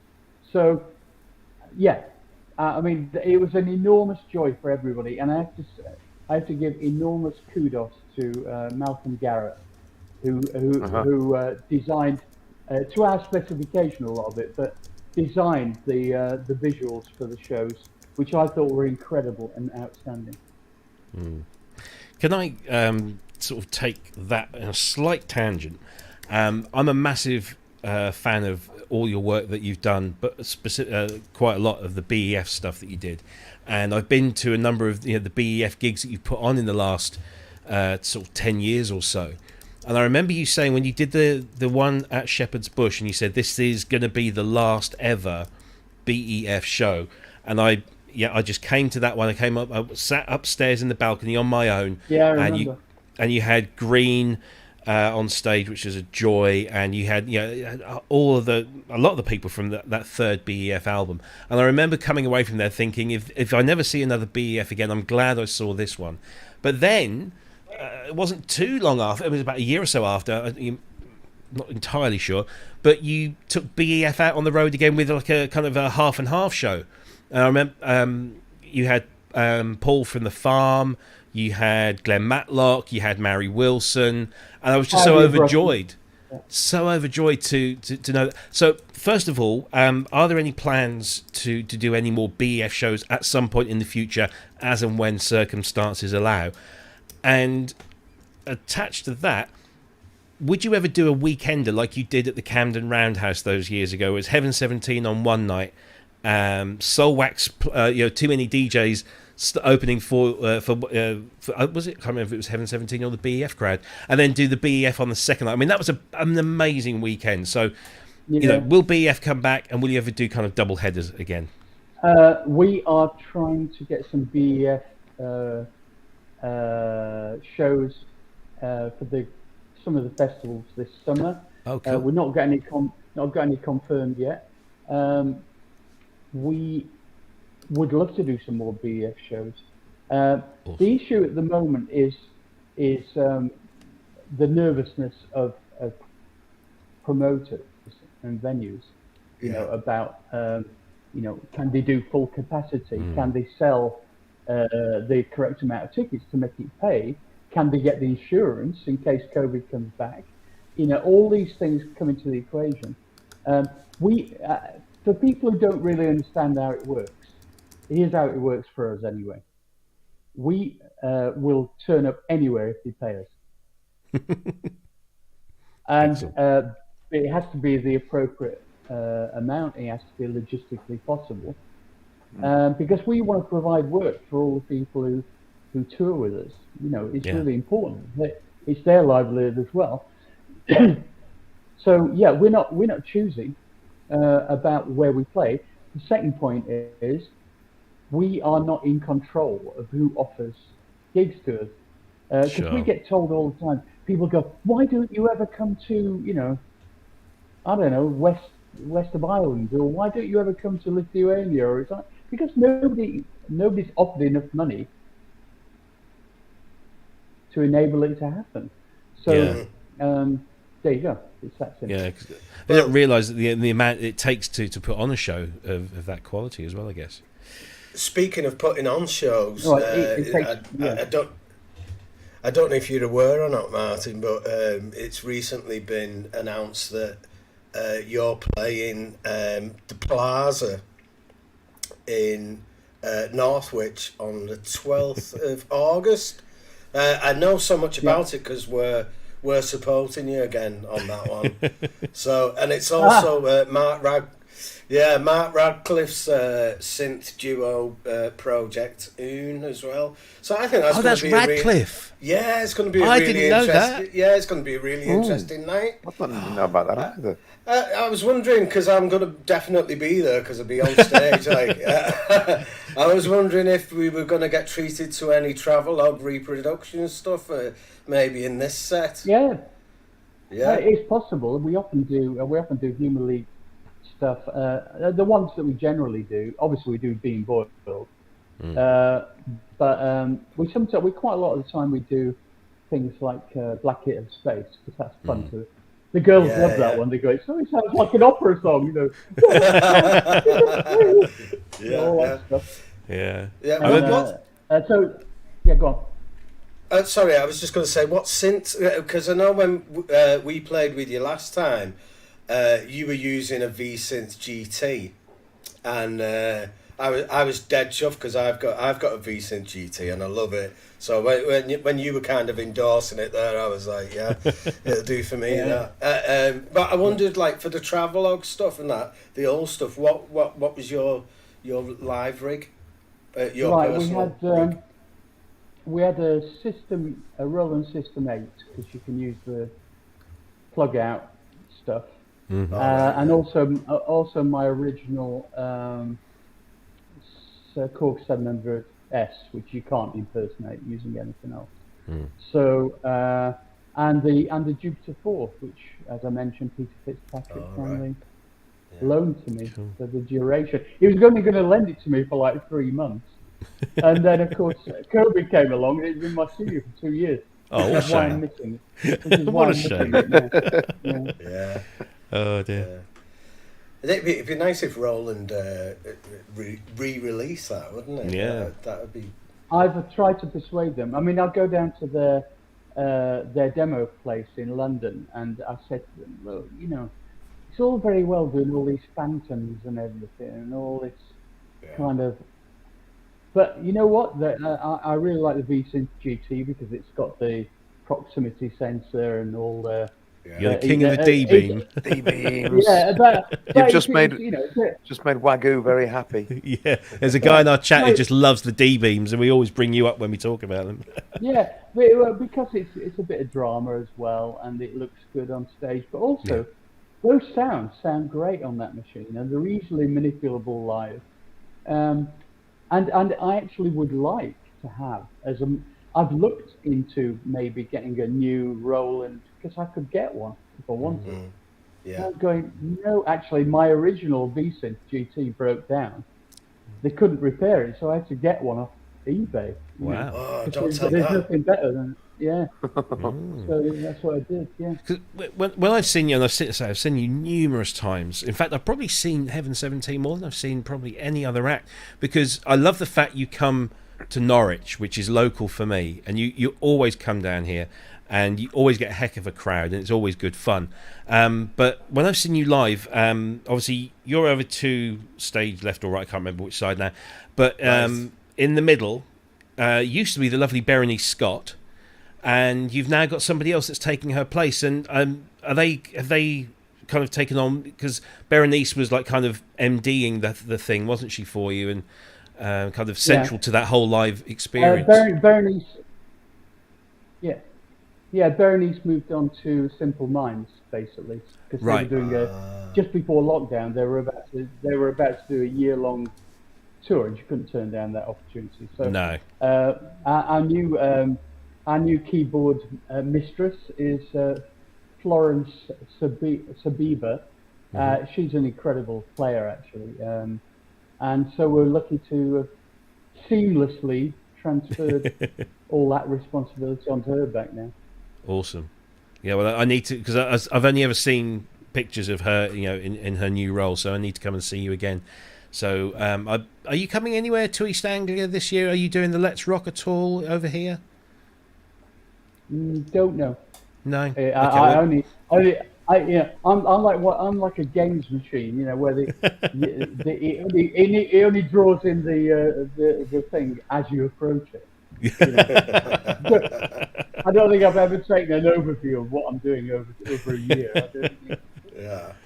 Excellent. Know exactly what you mean there. Yeah. Poly6 Chick in the chat room was asking, do you have, I think you've kind of already answered this, but do you still have any of the synths that you used in the early Human League albums? So you do still have the Korg, and you have the System 100 still, do you? Yeah. That's it. Because I saw you demonstrating that. Oh God, that was at the Queen Elizabeth Hall. Yeah. That was a great fun night. Yeah. And that was real, by the way. There was no faking going on there. No, that did actually create being boiled from scratch. Basically. Yeah, because you had to get Acer on at the beginning just to kind of kick it into shape. Wow. Yeah, it was good fun. That absolutely good fun. Yeah. Cordroy Institute in the chat room wants us to let you know that Pavement Side, Penthouse Side Divide was brilliant from a mood perspective. It's one of the best album sequences ever made. So just wanted to let you know that. Ben, any more questions?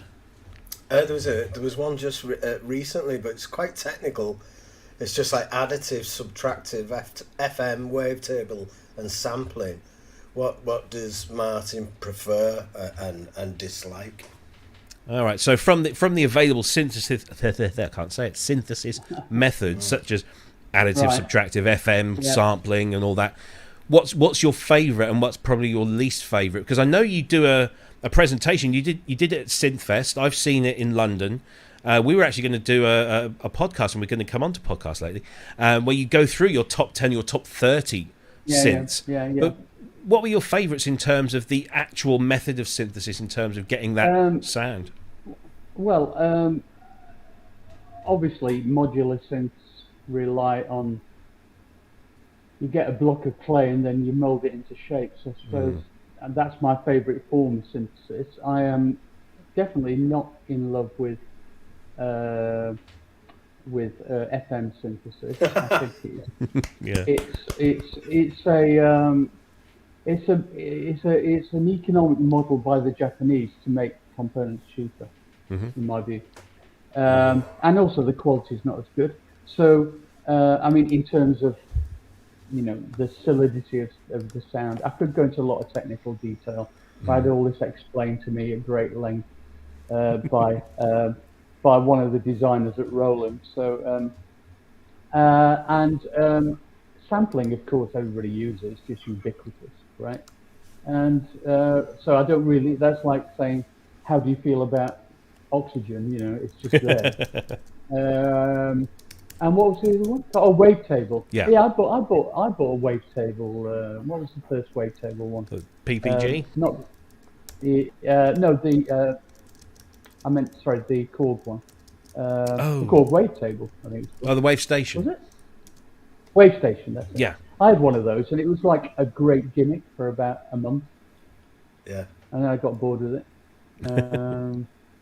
It's all these things are better in theory than in practice, Yeah. So that's my answer to that question.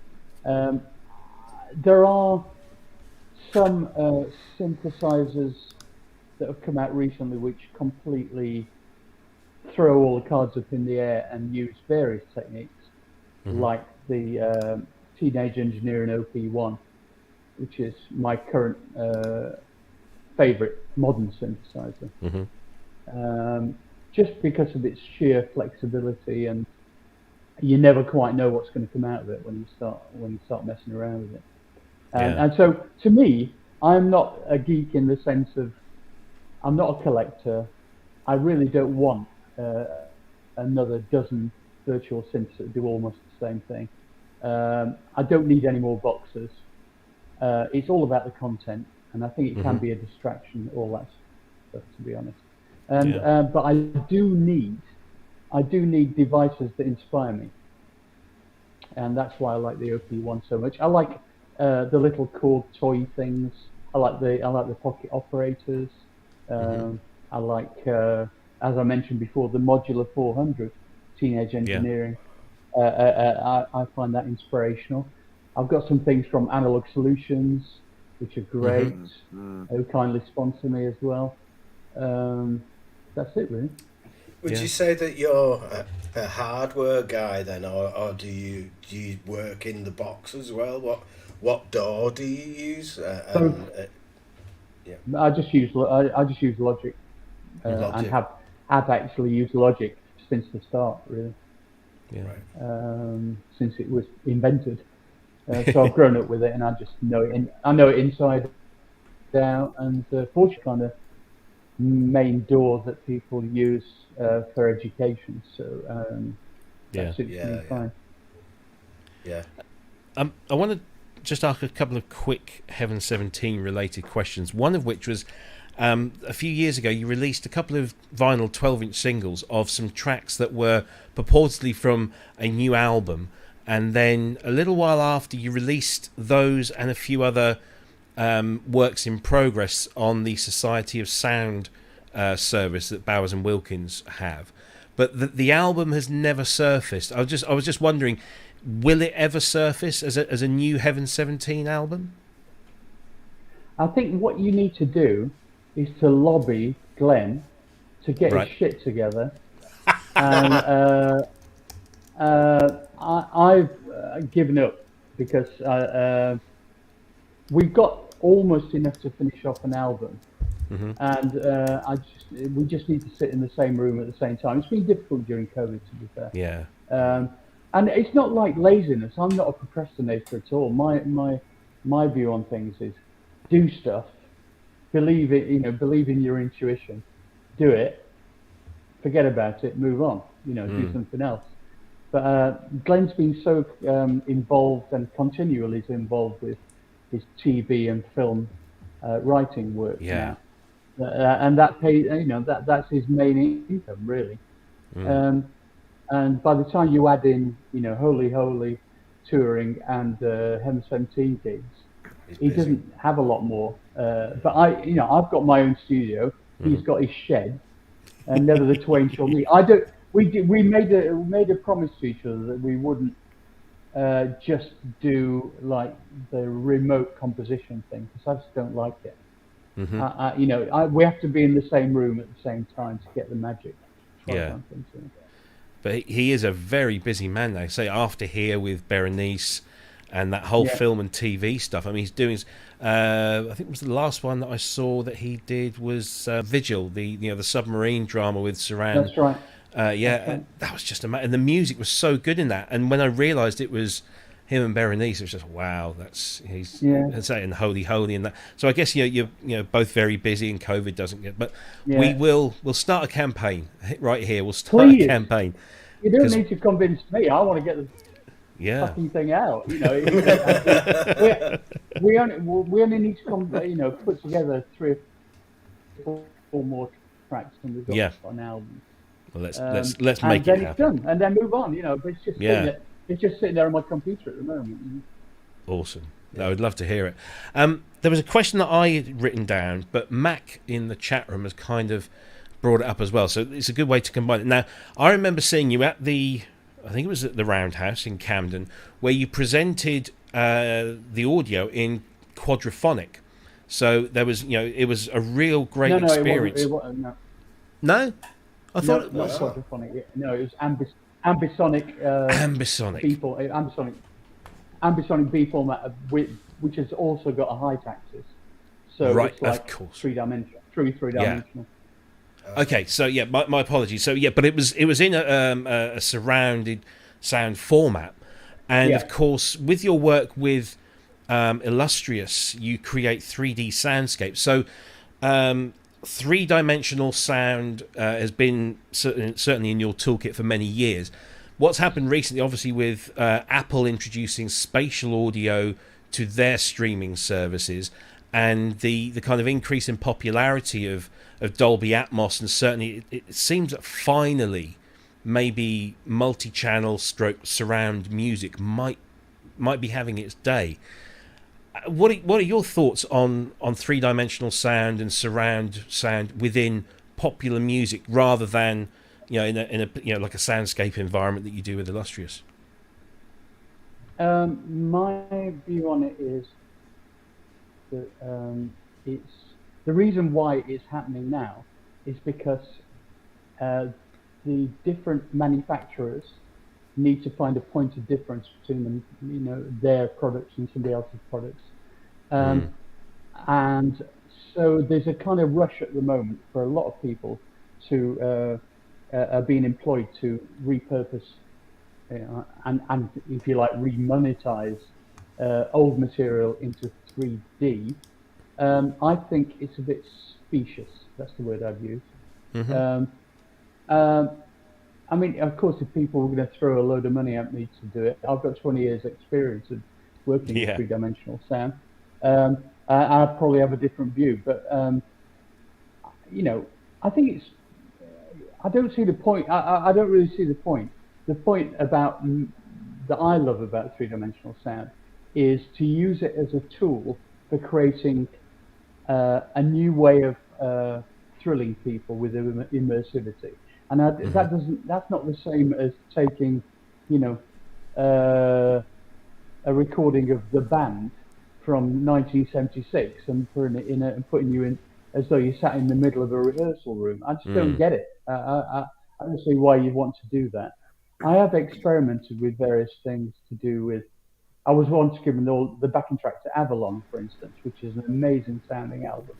Yeah. And we put that into 3D, but this was like 10 years ago, and the marketplace wasn't ready. Now the marketplace is ready because Dolby are trying to sell Atmos at home as well as and what they're trying to do is sell their bespoke chips, which are like a sealed box which they can sell to producers, and their business model is about don't look under the hood, just let's sell us.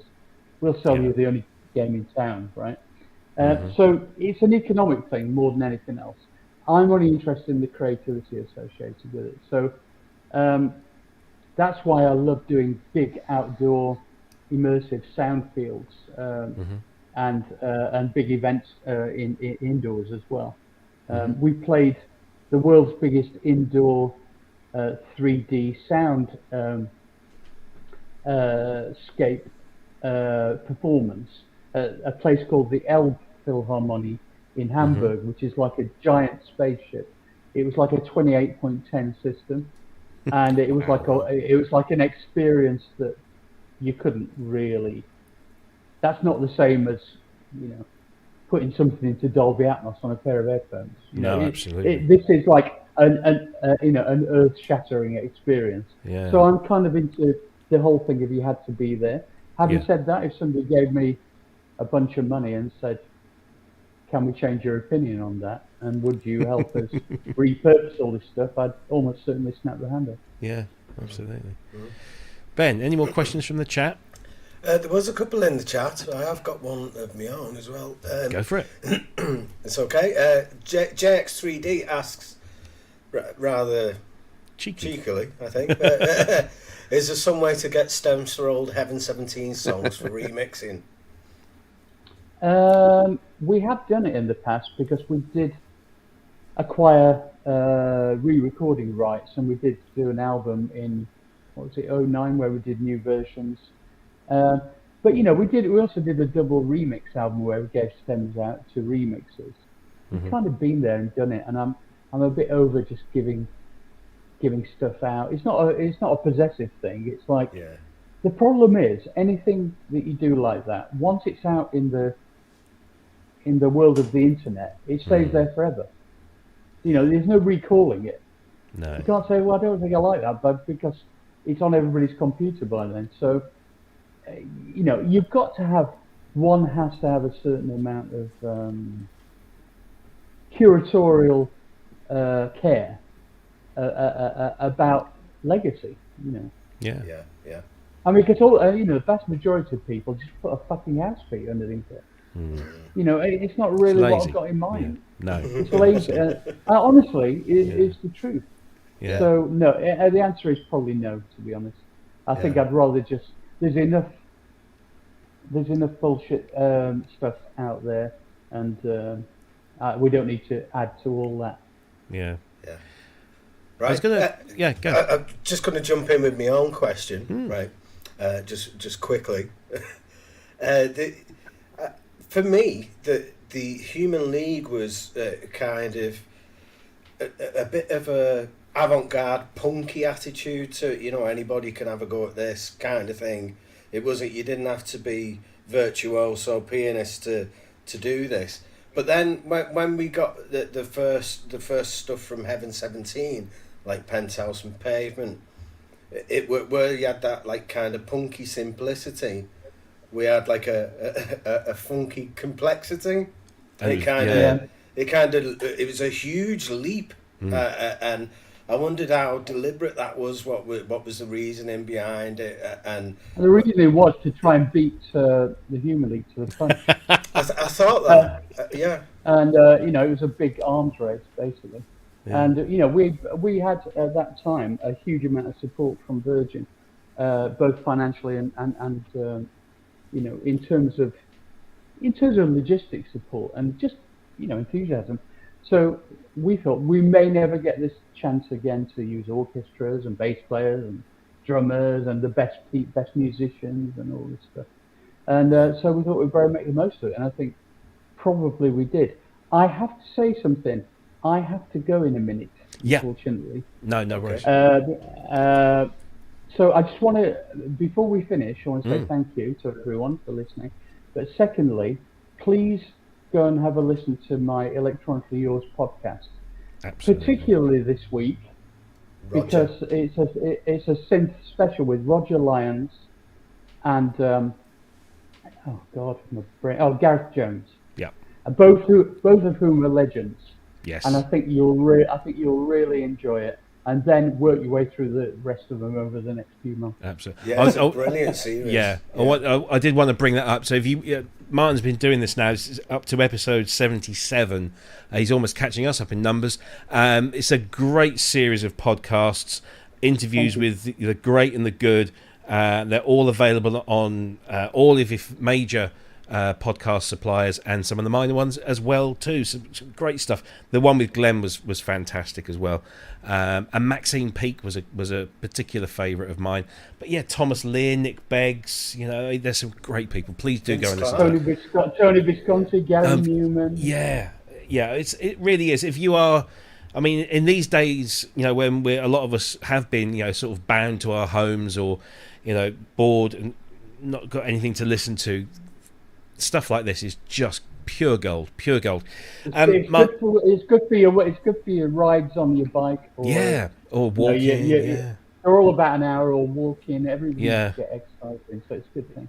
Yeah, absolutely. Well, listen, Mark, yes, we appreciate you've got to go. Listen, thank you ever so much. We've been trying to get you on for ages. We're so glad that we did. Please come back and see us sometime again soon if you've got something to push or promote, and we'll try and get the Glenn Gregory motivation going to get that Heaven 17 album out sometime soon. But love to everyone, and thanks ever so much for joining us. We'll see you again sometime soon. Thank you, Martyn. Thank you so much. See you in August. Cheers, August. Oh, yes. All right, absolutely. Brilliant. Thank you. Excellent stuff. That was Martyn Ware. Big round of applause, please. Yeah. For Mr. Martyn Ware. You know what? They say never meet your idols, don't they? And I've met Mick.II and Martyn Ware now, and both of them have been mega sound, and they're like proper like I wouldn't be here without them two. Really. Martyn Ware, Vince Clarke, Billy Currie, and Mick.II. That's me. So we've got half of your heroes. When are we going to get Billy Currie on? Please get Billy Currie on. Please try. If you I know someone who knows him directly. I can do like, you know, was it one Kevin Bacon? That would be amazing. So we'll work on that. We'll definitely work on that. Yeah. And what was the other one? Who was the other one? If you thought I went to pieces tonight, you get Billy Curry on. I'll just see a pair of boots, sticking up at the front of the camera. That was a bag of crap tonight. Oh, sorry, sorry. No. Excuse me. Oh, I had a cough all week. I hate to say it, but it's like, and breathe. What a weird week this has been. I mean, the other night, Kent did his impromptu thing, and after about sort of like 40 minutes, I'm going, God, I'm talking to Richard Hilton. I'm talking to I'm talking like to Nile Rodgers, his best mate. I'm like, and I was like, Go on, say it. I'm talking to Rob Puricelli. No. Yeah, absolutely. Well, Robbie, I'm sorry. I'd already had that orgasmic moment. Oh, all right. I had this email today. It was from the guy with the patch bay thing, and I sent him my details through his webpage, and he responded back, and he obviously didn't really see what the email address was. And when I sent him my reply, it tagged on my little signature at the end, which says failed muso with the website and stuff. And the reply that I got back was, "You're failed muso." And I was like, yeah, what have I done? But it was it's quite touching that. But man, yeah, Martyn Ware, what a legend. Oh, yes. Great. What a really nice chat. Easy to chat to. Oh, that was lovely. Yeah. So well, nice. I hope the audience appreciated that, because it did take a while. He was like, I forgot, I was going to say this to him when Ben and Chris and I sat down early days and said, look, I reckon we can get some good guests on here. Literally, one of the first names was Martyn Ware, and not for any other reason that we were all huge fans, and we almost had him, didn't we? Was it last year, I think? And then he had to. Yeah. There's a conflict of stuff, and so he apologised profusely, but had to kind of go. But we finally got him, and even though the internet was a little bit iffy. Yeah, but you know what, right? That was really. I've been talking to him in email for like weeks, trying to sort it out and everything. And then tonight, just a little thought in my head went, "Are you sure that was Martyn Ware you've been talking to?" And then I thought, what I was going to do, I was going to have a photo. You can put this on. You can put this on when you're not.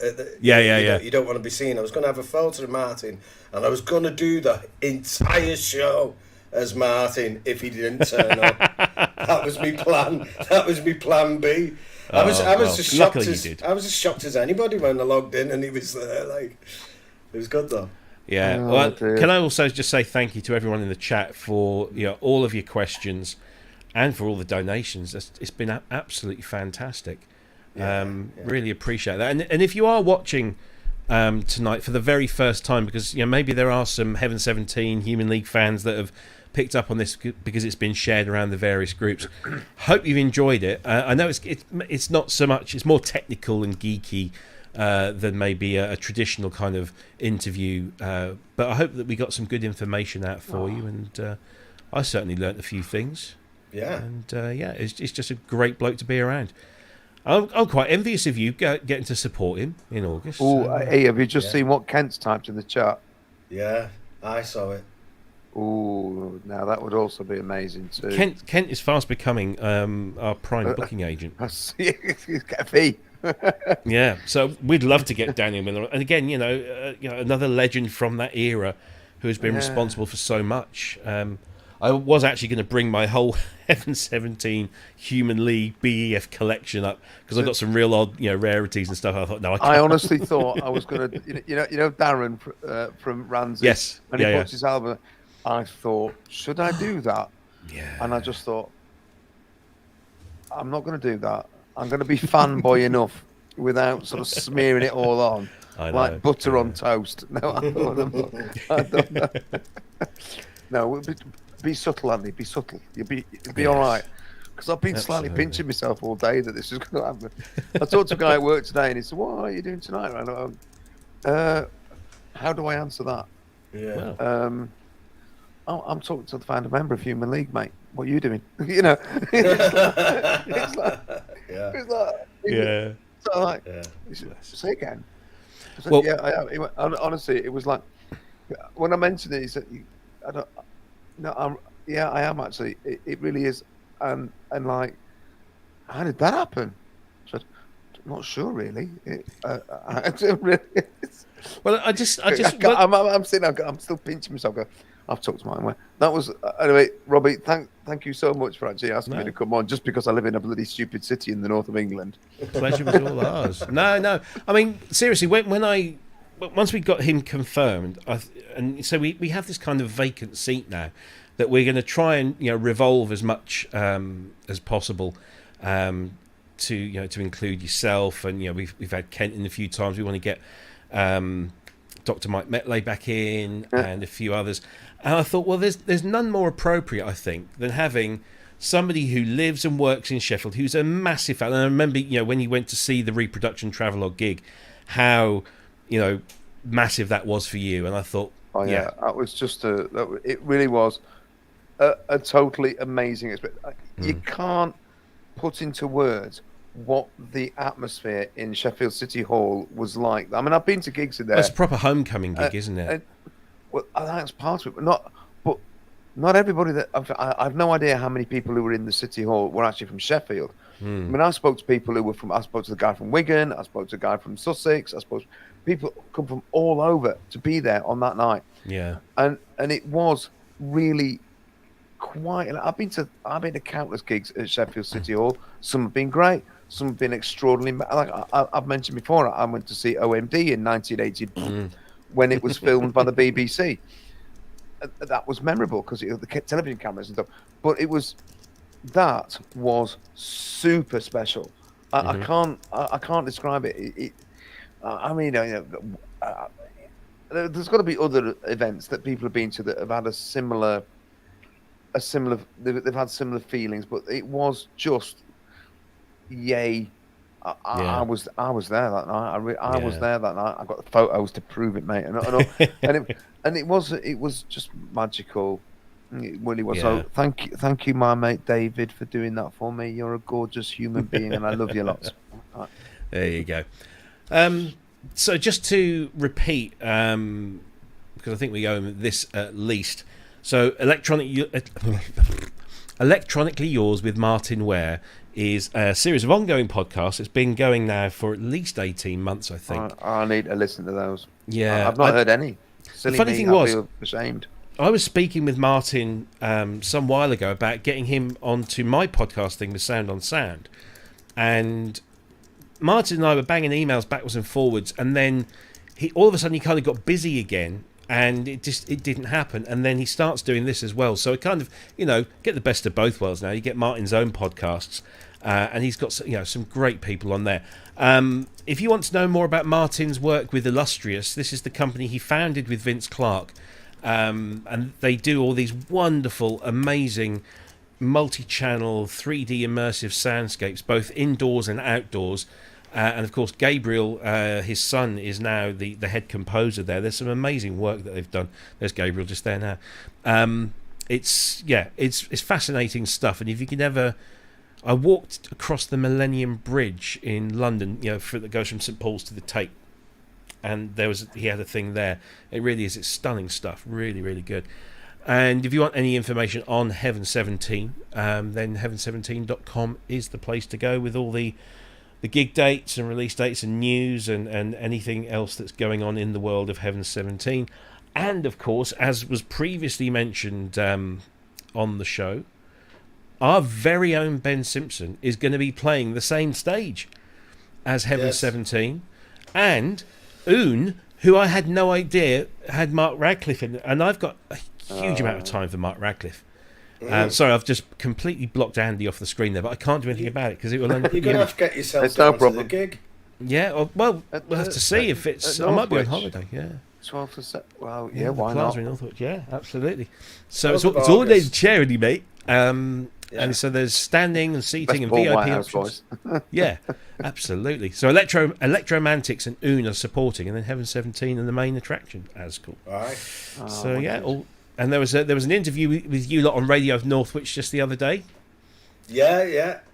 where the young lady rightly took the mickey out of your Santa Claus impression.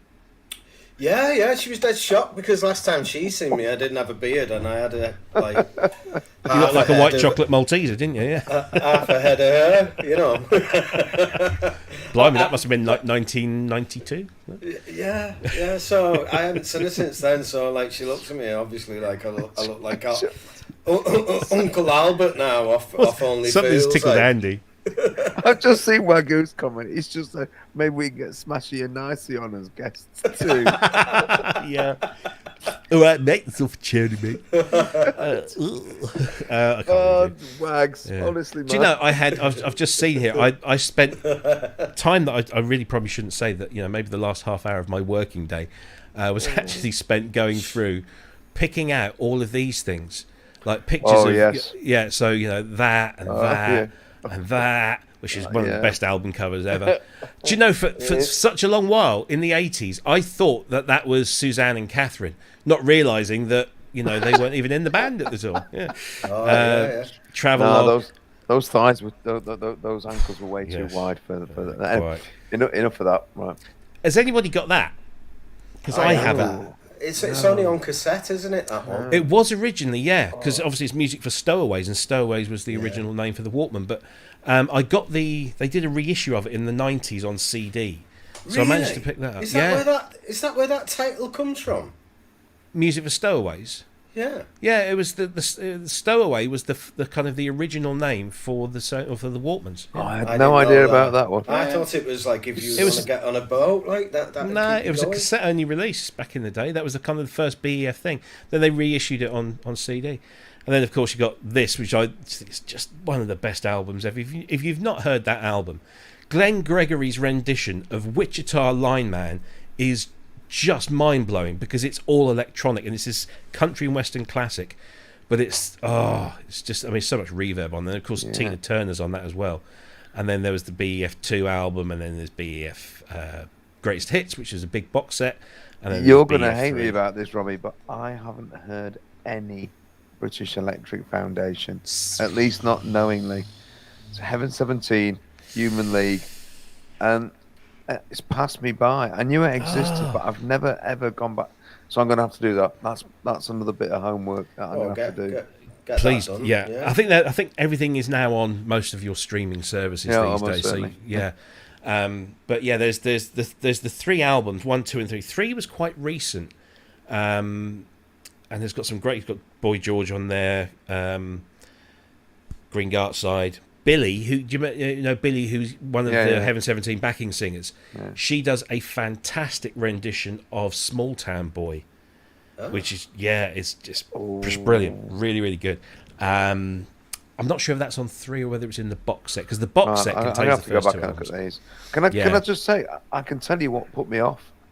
I can honestly tell you what put me off, and it was an interview in Sound on Sound magazine with Martyn Ware, talking about British Electric Foundation, and there was so much emphasis in it about soul. Yeah. And to me, I associated at that time. I associated soul with things like Sister Sledge and etc., which also was great music. It wasn't what my brain was at that time. So it's almost been one of those things that I went, right, okay, well, if it's that, I'm not bothered. I'll continue listening to. Okay, mistake. Yeah. So I will. I'll do my homework on that one. It really is. It's kind of Martyn's love letter, really, to the soul music that he was into. Yeah. Of course. And the track listings on the sounds. I mean, on the albums, like on the first one, you've got Billy Mackenzie of the Associates. Does a cracking rendition of Bowie's Secret Life of Arabia. See, I would love to hear that, because I absolutely adore the Associates. And you just say the name Billy Mackenzie and I just want to start crying again.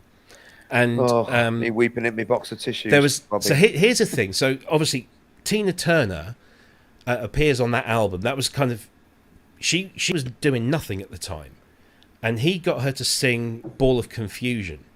Again, cracking soul record, but done completely electronically, with Tina's voice.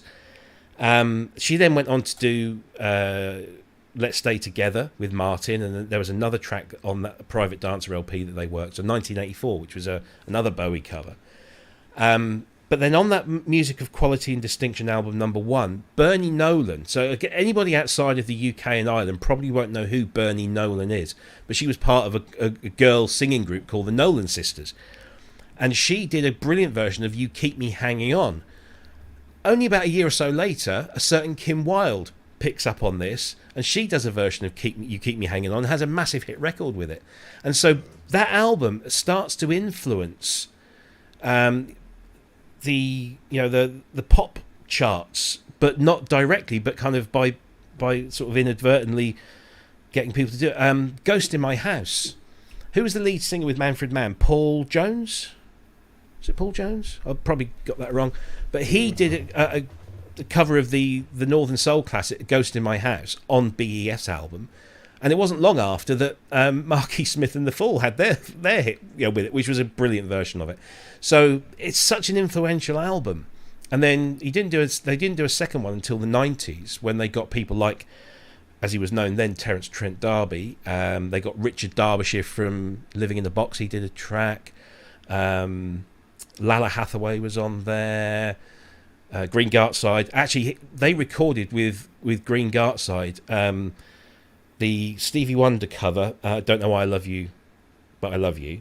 That went on the album. But the other two tracks that they recorded, which were also cover versions, She's a Woman and Take Me in Your Arms and Love Me, didn't get put on the album, but then Scritty released them as independent singles themselves. And so, yeah, it's just, fill your boots, mate. It's cracking stuff.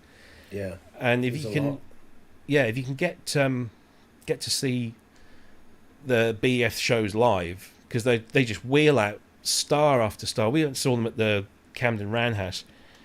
Midge-Ure, Boy George, Green Gartside, Kim Wilde, Kate Jackson from another Sheffield band, the Long Blondes.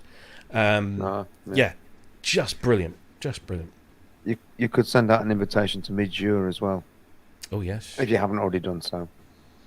I flashed that picture, didn't I, on Kent's show? My signed Midge-Ure picture, which I hassled him for at... Oh, that's nothing. That's nothing. I've got a... It means nothing to you. It doesn't, but... You got it there so quick, I've got Robbie, a signed honestly. picture. I've got a signed picture of Chris Cross. Oh. Was he angry, was he? Yeah. Very. Well, he was actually, because it was signed by Billy Curry. So I've got a picture of Chris Cross that's signed by Billy Curry. Superb. He just looked at me. It was dark. And I said, "Will you sign this for me?" But it was the program, and in the dark, I could just see this outline that looked a bit like Billy. I said, "Will you sign that?" He looked at me like as if, "Are you daft?" And then signed it. And it was only when I got home, like I was blushing for about 3 days. I think. Bless. Oh, look! Our booking agents come up trumps again.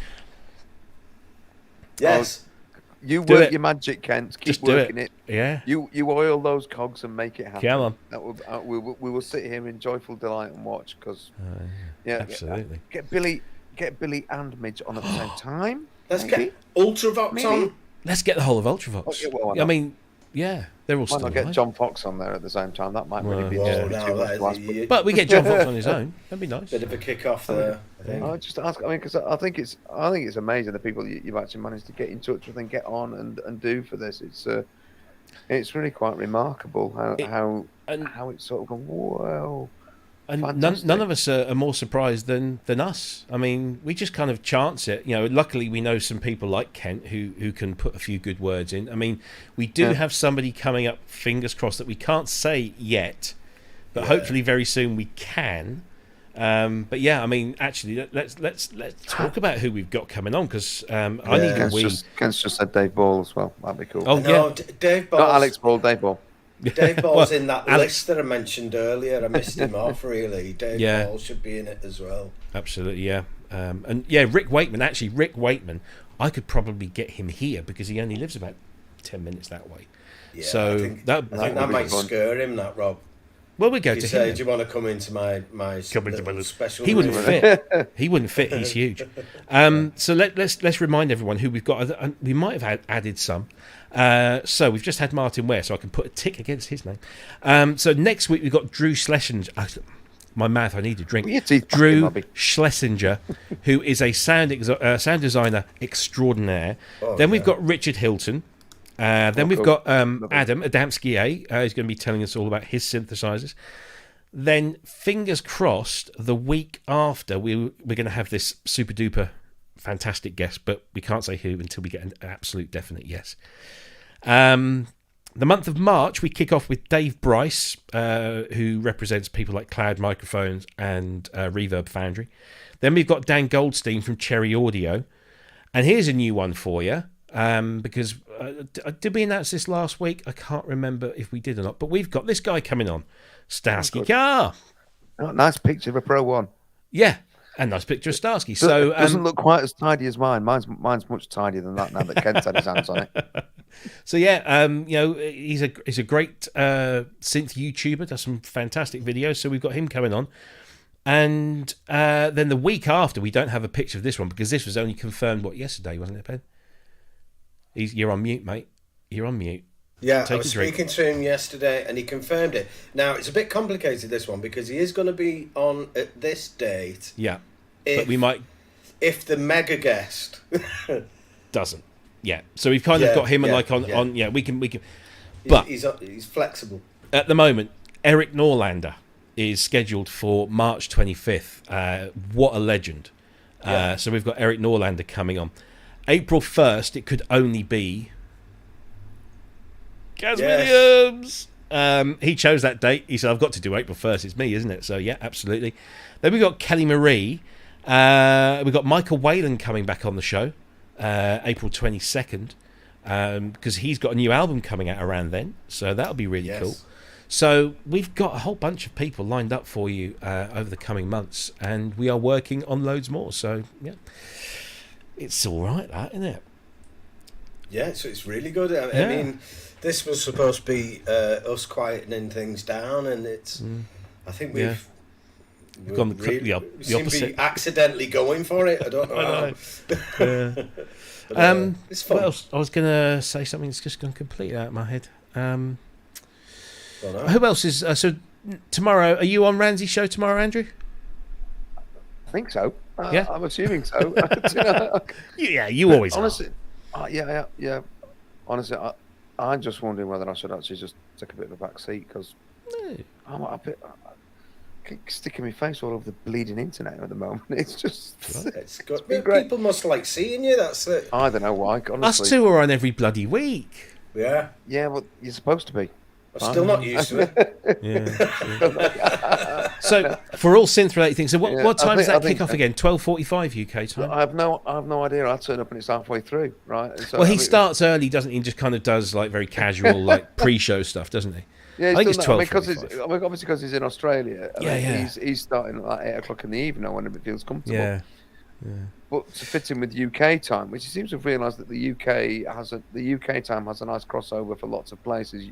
People in America can make it and so on. So 1:45 is the time when we always used to start, and then 2 o'clock UK time is the official start of the official. We just turn up and just Rands is on. Let's just say, look, Rands is on Saturday lunchtime UK. So yeah, go and watch him for your weekend, Phil. Around between 1 o'clock and 2 o'clock, if you can be bothered about switching on at that time. If you've got now better to do on a Saturday afternoon. I don't think there's any football on this weekend, so I should be watching intently. Something that never impinges on me, except when I can't get through Sheffield because Sheffield United are playing bloody stupid place to put a stadium. Why couldn't they put it out in the sticks somewhere? Good job we didn't mention Sheffield United because obviously Martin's an Owls fan, so we didn't want that kicking off. I just live near it. No, honestly. Yeah, honestly, are you an owl or a blade? You what? Hey, sorry, what? That's me again. Come, let's not go there. Yeah. Rands is on Saturday. Jamie first. Jamie at 6 on Sunday. Yeah, Jamie then and Dom. Dom at 7 on Sunday. I don't know who he's got on this week. I've not seen anything. You normally got somebody cool on. Oh, no, But anyway, yeah. So that's your weekend. Rands, Jamie, and Dom. Of course, you've got Nick on Wednesday, maybe Gaz on Wednesday. Sometimes he does, sometimes he doesn't. And then we'll be back next Friday with Drew Schlesinger, who's joining us from Florida. Ooh. He's on holiday in Florida, but he said, "I'll still come on." And He's on holiday. Yeah, I think he takes sort of like some time out and just goes out. Whether he's got a place there or what, I don't know. But really cool. So I'm going to go off and play with my Mk.II Mellotron because it's super fun. And I'm for very those envious. the item, we did drop a couple of items. They weren't massive things. We'll tag them on for next week. We won't miss those. You can't have Martyn Ware here though, and yeah. I was just amazed that he'd spent enough time, kind of really doing his research. I say amazed. I'm just delighted because most of the time, he gets invited to these things. And it's going to be about him specifically, but he really sort of got into the whole spirit of things, which was really cool. Oh yeah, great guest. Yeah, absolutely. Really enjoyable. Really good fun to meet him and listen to him, and because talk about experiences, but fab. Yeah, absolutely. And we could go on for hours and hours. I mean, there was a whole bunch of questions I hadn't asked. I'm sure there was loads that you couldn't ask. And I wanted to ask him whether he's thinking of buying one of the new Korg ones just in case his old one dies. But Oh yeah. So there you go. That's us for the week. Please do remember, if you haven't already liked the video, do it now down below there. Apparently, because it makes a difference if you do it while the show's on. So do it now. If you haven't subscribed and you're new to the show and you want to subscribe and get notifications, hit the subscribe button, ding that bell, and of course please do share us around because that helps spread awareness. And thank you to everyone. I know I missed a few. Thank you to everyone who donated through the super chats today. We are so grateful, and we are building up a nice kitty that we can actually do some really cool stuff with the channel in the coming months, like spend it on a ProSynth Network booze up. Which is Sasquatch as well for doing the moderating. Oh yes, of course. Yeah, I did also notice that there were a few odd things popping up there, but thanks for jumping on those guys. Yeah, absolutely, Sasquatch. And who else? Because I can't remember who else we've got on moderator duty. Is you a moderator, Andy? Did we make you a moderator? He's a moderator. I'm a moderator here. It was me and Sasquatch when you first asked. So I do that. Yeah, actually, I don't normally get the chance. Sasquatch is normally in there first, and he whacks them on the head with a spanner. He is quick, isn't he? Yeah. Which is good. We like that. So yeah, we'll be back next week with Drew. Obviously, like, share, and subscribe as I've mentioned. Let me just turn that off there. I don't know who we got in the hot seat next week. We'll have to figure something out. Yeah, maybe we see Mr. Mike Metlay's free. We haven't had him for a little while. I think he knows Drew. Is he? I haven't seen him. Is Dr. Mike in the chat? Is there a doctor in the house?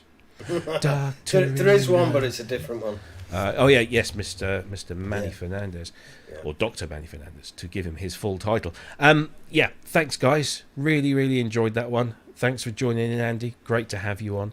Yeah, we'll get you back soon. Great. And, well, thank you for asking me. It was pleasure. A rare privilege, and thank you for asking me. Pleasure was all ours. For even thinking about it, just because, like I said, I'm here in Sheffield. Like I said, I've met Martyn. I know I met him at Synthfest and did the sort of like, hiya sort of thing. And I think I met him in a pub here in Sheffield. Mm-hmm.